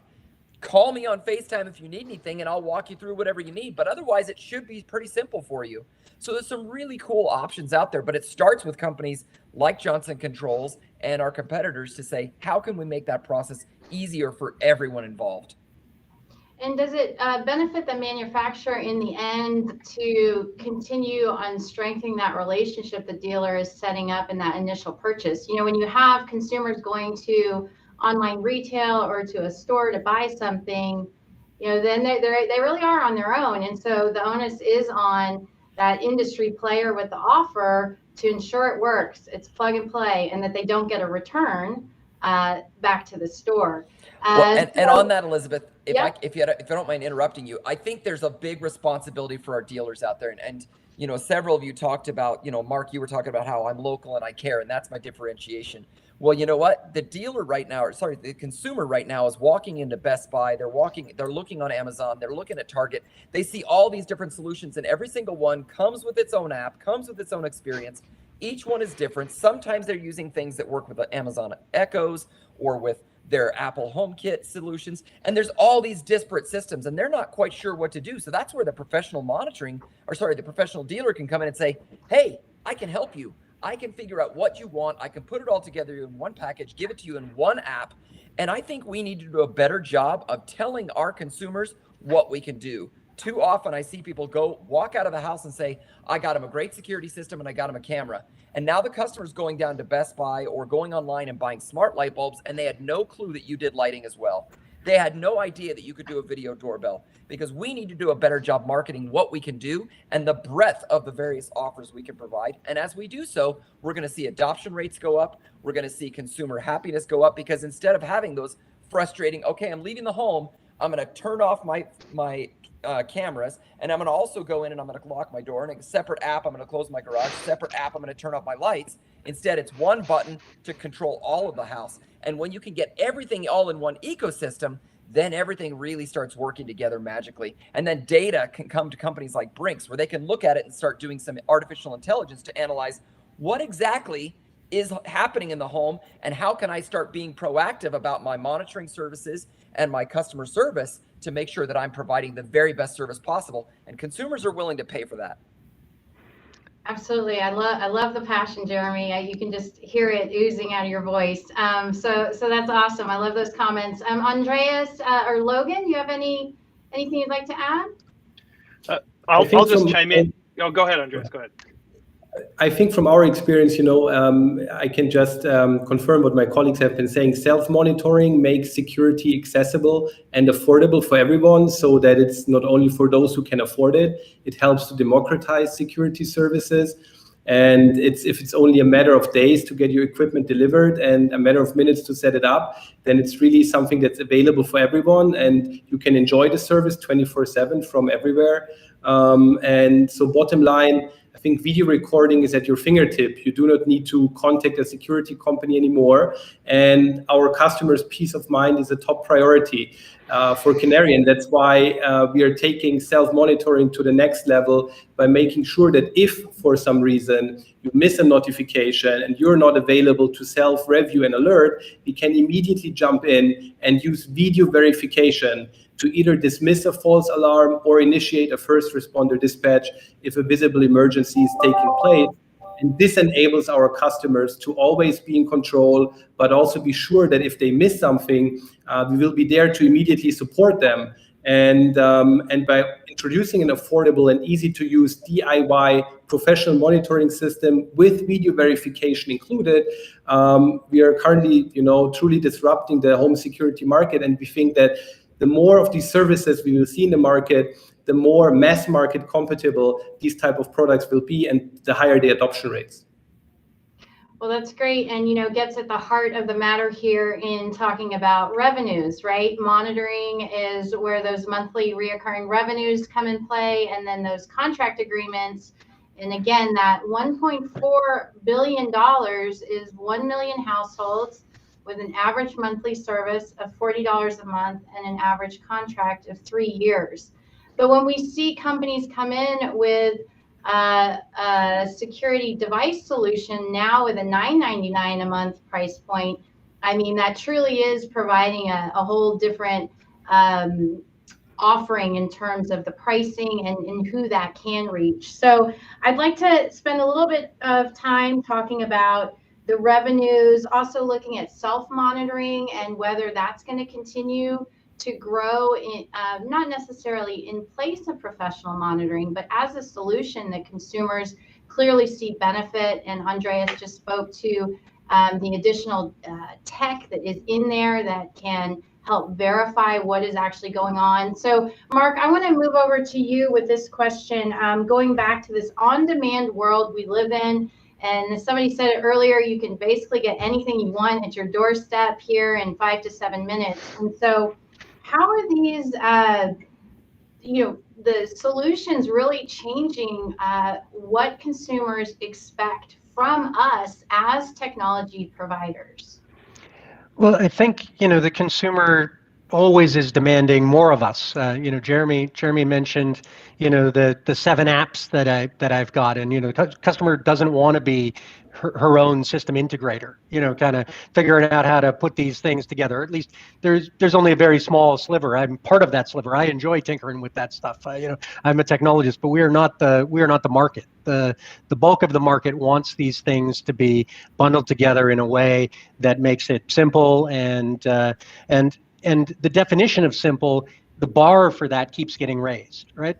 I used to think it was simple to step out and hail a cab. I used to think it was simple to call Domino's, and now simple is, I have to be able to fire up the app and see all of these things happen in real time. And certainly that's been accelerated by the pandemic. It's also been accelerated by, the younger the consumer is, the higher her expectation of what kind of technology is going to be there. Dawn mentioned sort of talking to Alexa to get my system armed and unarmed, and so I think this whole on-demand economy and the app economy is raising the bar of of what we need to do. And certainly from a responder point of view, having to wait 10 minutes before someone calls an 800 number to dispatch a police officer, and then not seeing any of it, versus someone making an API call and having that happen in real time. Certainly, that's what the consumer is demanding of us in 2021, and we got to figure out how to be ready for that. Well, that's great. And I do have a question that's come in for you, Mark. So from the audience, who are the independent responders who are providing service, and how are you, what are their qualifications to be the respondent? Sure. So we use licensed security guards to do all of the responses that we handle. The license requirements vary a little bit, state to state, and so on. But they're all licensed, tested, insured, bonded. In most states, they have to have first aid training. Whether they're armed or unarmed varies a little bit by state. But they're all professional security people who we use in our network. Okay, great. Thanks for that. We do have a question coming in about the integration of devices and interoperability. This is the age-old topic that we have been considering here at Parks Associates now for 35 years. So interoperability is a difficult, complex thing for us to achieve in the industry. And we've got Matter coming out with some great initiatives to bring it all together. Anybody like to make any comments on Matter? And I'm going to keep this one open because I'm not sure who. Let me jump in, and I don't want to hog the conversation here, but I believe that there's a lot of different protocols out there. Matter is one of them. There are legacy protocols that are already installed in people's homes. You go into 99% of people that have a security system probably have a really old security system using some sensors from a Honeywell or a GE or a DSC that was installed years and years ago, and many times new dealers will come in and convince them to switch over, and when they switch them over, they'll take out the old panel, put a new one in, and learn all the old sensors in. There's companies out there that made their businesses on translators. So there's a lot of different protocols out there, both existing that have already been in the market, and then there's new ones coming out, new encrypted sensors, new devices. Wi-Fi is becoming just absolutely huge in our space, and so many devices are being used using Wi-Fi or Bluetooth or things like that. I think the solution comes when we put them all together and recognize that each one has their place. And again, manufacturers like ourselves need to be looking at that and saying, how can we ensure that the sensors that are already there, the devices that are already there in the home, and the devices they want to install in the future can all still live within this ecosystem. And we pull all those items together, whatever radios we need to install in our systems to be able to say, hey, look, we can cover your Bluetooth, we can cover your Wi-Fi, we can cover your Z-Wave, we can cover your Zigbee, we can cover Matter, we can cover all these things. It's another protocol to make sure that we can give it all, because at the end of the day, the only thing that matters is the consumer experience. The consumer doesn't care whether it's Matter or HomeKit or Wi-Fi or PowerG or an old sensor that's been on their wall for years. They just want it to work. So as manufacturers, we need to make sure that we're creating something that allows all those devices to work for them in the way that they want. And then as service providers and monitoring stations, we need to be looking at that and saying, hey, how can we make sure that the behaviors of these devices, regardless of which protocol they happen to be using, are still coming through and being monitored the way they need to be, still pushing to the mobile app and creating the notifications that the consumer wants. It's about that consumer experience. And, Andreas, you said it's got to be useful and easy to use. I totally agree with that. And Logan, you said it's got to be something that inspires them to use it every single day. And that's exactly right. And whether it's, whatever protocol it happens to be, the goal is to get them to use it every single day, so they have a reason to pay for your service, they have a reason to tell their friends, and they have a reason to add more. Yeah, and as Gustav said earlier from alarm.com, when it comes, they'll integrate it in and it'll be great. And I think that was their view on the market. Andreas or Levin, you have any comments? I know Min also maybe have something to say on this one. I'll just say that our customers are definitely interested in the integrations. I mean, they're clamoring for Alexa support and Google Home support and HomeKit support, and our customers, like, they want things to work together. Like, these are some of our most talked about requests, right? And so I think that, like, what Matter is doing is great. I also believe that this goes back to this: how big a deal are the tech giants, right? The tech giants will have the advantage when it comes to this. I mean, they're making it available to everyone, but because they're the ones who are part of the coalition and leading the way on it, I think it will give them that advantage as well. But yeah, I think that consumers are demanding it. It's just like Jeremy said, it's like, this is what they want. Is they don't want to think about it. They just want a great experience in their home. They want cool tech, but it has to be just like stupid simple to use. And that's what they want. Yeah, and I agree both with Logan and Jeremy, and like, fragmentation is the number one consumer pain points in IoT in general, right? So it's a great vision, and having common language, kind of like to speak each other between like devices, will definitely improve reliability as well as like the efficiency. So it'll be faster, it'll be much more reliable. So there are like many different benefits coming out of this Matter initiatives. Now the question really is, so how many will participate in, right? So to Jeremy's point, there are already existing different protocols, now it's like pushed back to like first half next year, I believe. So who's going to be ready? So like, which manufacturers or which company will be actually ready, from day one, phase 2, phase 3, and what that certification program looks like. I think there gotta be, more myths and more sort of like, details needs to be there for us to understand what like, how big is this opportunity, and what's the impact of this into the entire like industry. I think we will need more information, and I believe it'll come soon. But again, like, great vision, but all these like things needed, all these like execution and the go-to-market strategy, which probably will need a lot of like discussions and participation of multiple different stakeholders in this industry, which I believe will happen in the next few months. Yeah, absolutely. It's a tall order, but I told somebody earlier, if anybody can do it, it is these large companies that are coming together and really making that promise to consumers that they're going to get it done. So we're excited to watch that continue and see how that unfolds as we move into 2022, really. But let's get back to the monitoring services and attrition. This is a big issue where those smart devices being attached adds in that stickiness with the consumer. It also increases those monthly revenues and enables consumers to be retained or maintained with their subscription services. So let's talk about attrition and how do you avoid a consumer deciding they don't want your service anymore, or even further, if you're a manufacturer, they don't want your device. And Andreas, I'm going to come to you on this one a little bit. I know you guys have done some different work and wanted to see if I could get your perspective a little on this. Yes, I think that based on what we've seen, if we have a combination of self-monitoring and professional monitoring, that allows on one side to democratize security services because it makes it affordable for everyone to use and to be able to enjoy the benefits of this new technology.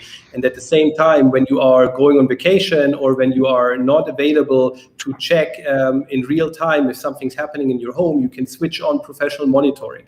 And that's basically something which we are launching now for our customers, where we are taking self and professional monitoring to the next level by making sure that if for some reason you miss a notification and you're not available to self-review an alert, we can immediately jump in and use video verification to either dismiss a false alarm or initiate a first responder dispatch if a visible emergency is taking place. So we have an AI that is actually checking for our customers if there is something critical going on, and then it is double checked by our call center agents. And if there is a problem going on, then it's automatically being forwarded to first responder dispatch. And this is something which we make available for a price that everyone can afford, so that you can switch it on and off as you need. And this adds stickiness to your product and also increases customer lifetime value. That's great. I want to let Spencer jump in here as well, since he is representing Rapid Response. Spencer, tell us what you know about attrition and how to avoid that. Yeah, sure. Well, one of the things I think is important, and Andreas, I think, did a good job of talking about this, and so did Lo, is really have opportunity to have customers have some choices in terms of what their service looks like, right? And so that maybe also be in a subscription level. So you may offer self-monitoring, right? You may offer another tier up where you're only monitoring for life safety events, right? Maybe you're doing fire or smoke CO, and that's a cost that's slightly smaller. Maybe then you have a full package that has all of those things, right? Or you're working with a partner like Allo.com or others that are deploying auto solutions or other solutions that are newer to the marketplace that have a monitoring capability. And so having that many services that folks can choose from can allow them to both graduate. Here you go, Jeremy. Graduate up into further revenue buckets for you, but also take somebody down. You know, maybe you're paying $30 a month now, but you could either lose them or you could drop them to that $10 a month or $5 a month. Maybe the most important thing to them is just water leak monitoring, right? And for that, you know, you can maybe offer that package to somebody for $5 a month as a dealer. So there's a lot of opportunities there, and there's also opportunities in the areas of thinking about like providing monitoring on demand. That, you know, you've heard some of the panelists talk about being able to turn it on, you know, when you want it. This is something that we've been doing at Rapid Response with a few providers now for several years. It's very popular, and we see customers that will utilize the service, you know, a week at a time, for months at a time. Some of them will be on for a year and then off for a year. But again, it's that whole providing choice to the customer and building that level of flexibility into your business plan, whether you're a dealer or whether you're a tech giant. And one thing I wanted to bring up with the tech giant, Elizabeth, is the interesting thing that I see with that is, as a consumer, I will install all of my own kind of gadgets in home, but I have zero patience for trying to make them work together. And so I think the tech giants are in this interesting space where they own so much of their own ecosystem already that they can make, you know, at least 4 out of the 5 things that you might be interested in as a consumer work together in their own ecosystem.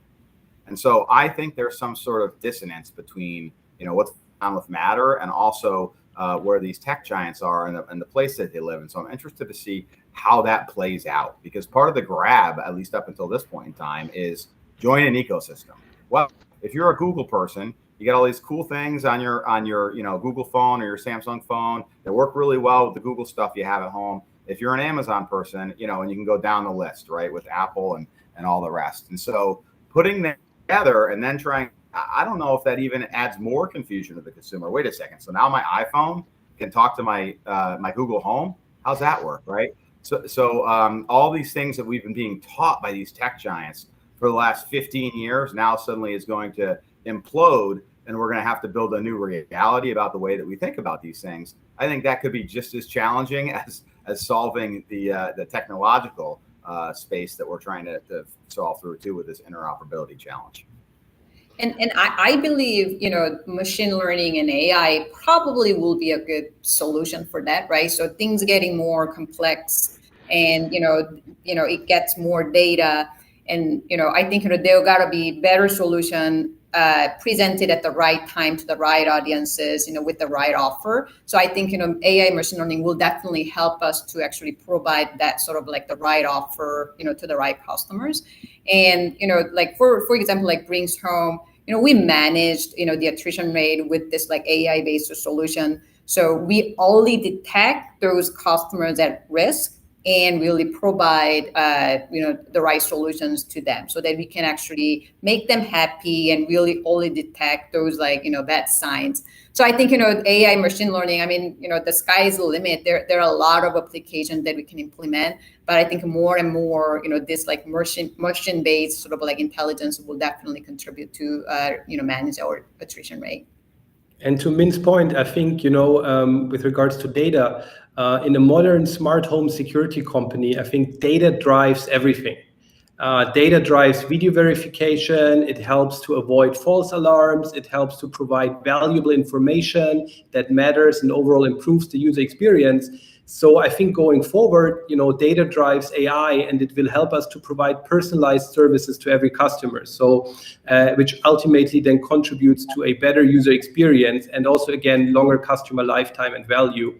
And so we focus a lot on that part as well at Smart for Canary.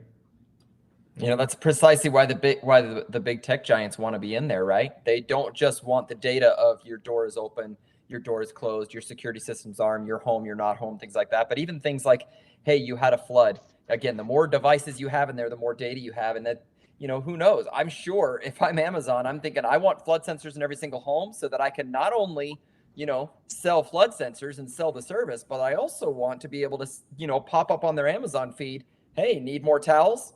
Hey, looking for sponges, looking for a mop, things like that. It leads to additional purchases down the road. So it's absolutely about the data.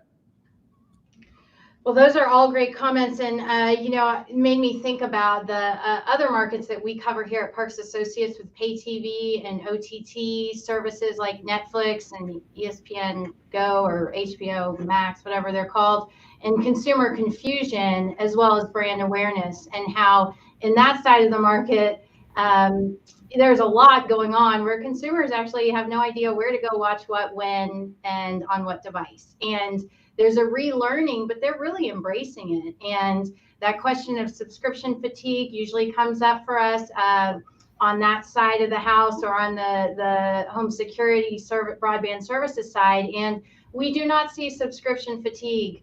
I just read some other research that was talking about subscription fatigue, and we aren't seeing it. We're not seeing huge jumps, but we're seeing slow and steady growth, and we're seeing it kind of all over the place.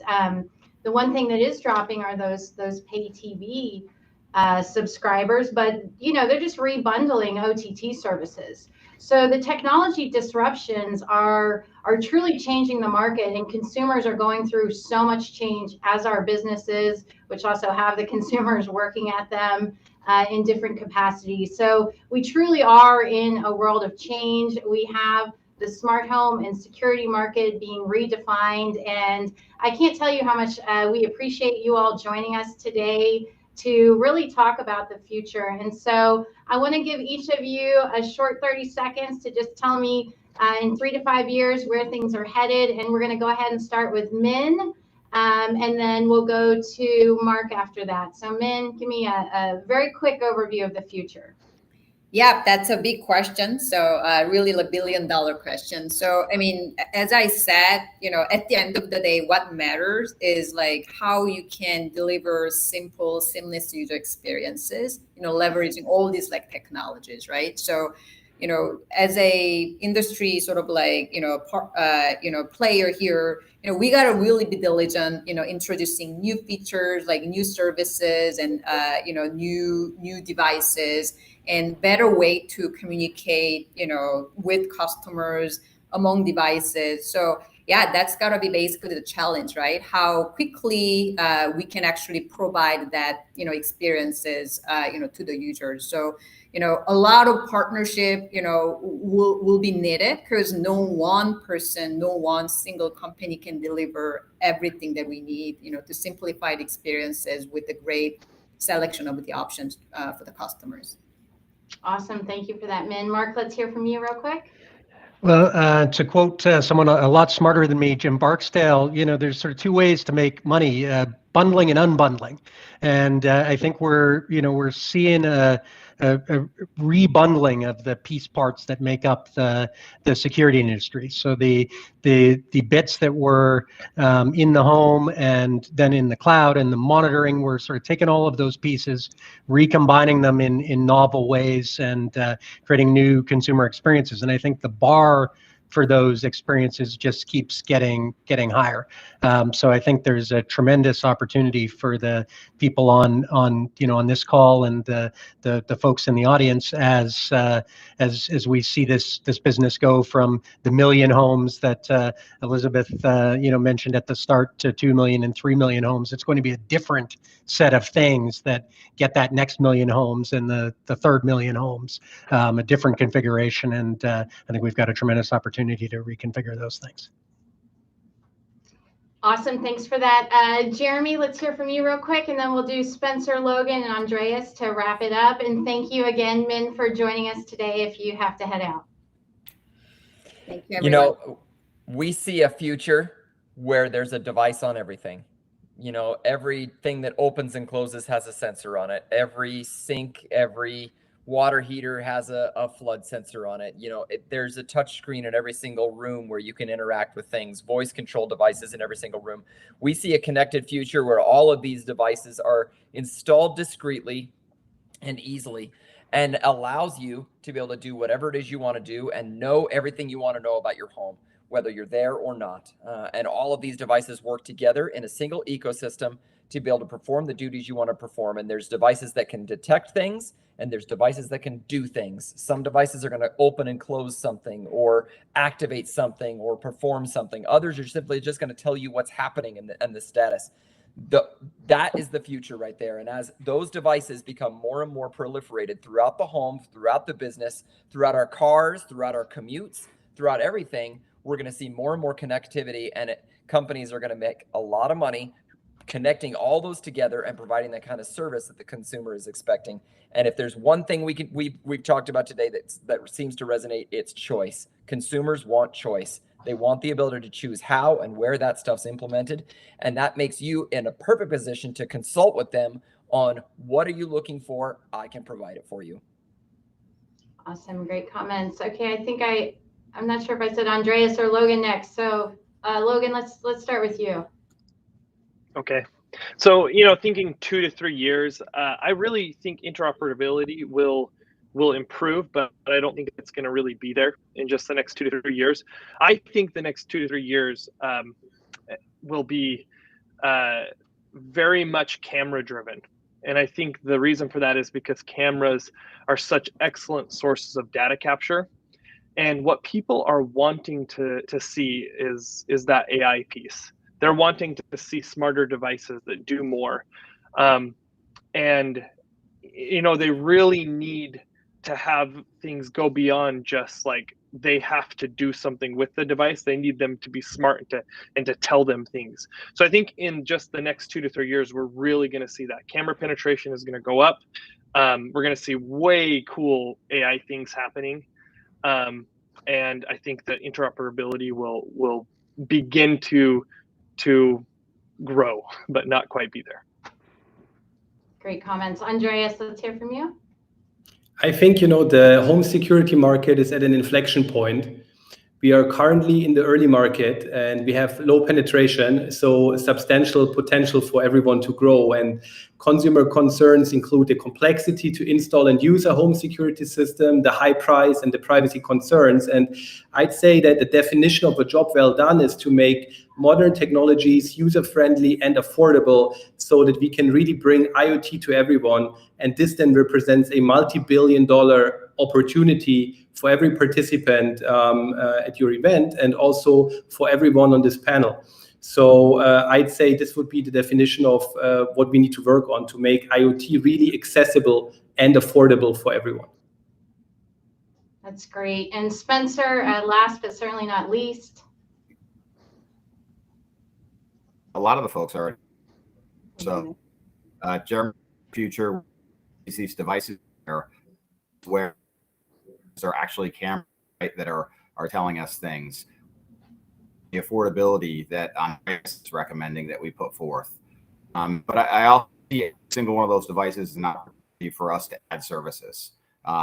Everything's moving to a service model, right? You can't go out and buy window box anymore. There's many things you used to be able to buy, right, and have and keep for years that now you have to pay a monthly subscription for. So we think as a professional monitoring company, services are going to be attached to many of those different devices. There'll be different types of services. And folks that think otherwise, I challenge to think back to when Uber was first coming out, and folks said, when they looked at the investment stories there, when folks said, we're going to need that many cars, there's plenty of taxis, this company will never go anywhere. And look at how often folks will take an Uber instead of to see the evolution and the growth of our demand as consumers. Well, that's great. Thank you for that. So much choice for the consumer and so much work for the industry to continue doing despite laying down decades of technology foundation with hardware, software, and services. So again, I really want to thank you all for joining us and sharing your valuable time.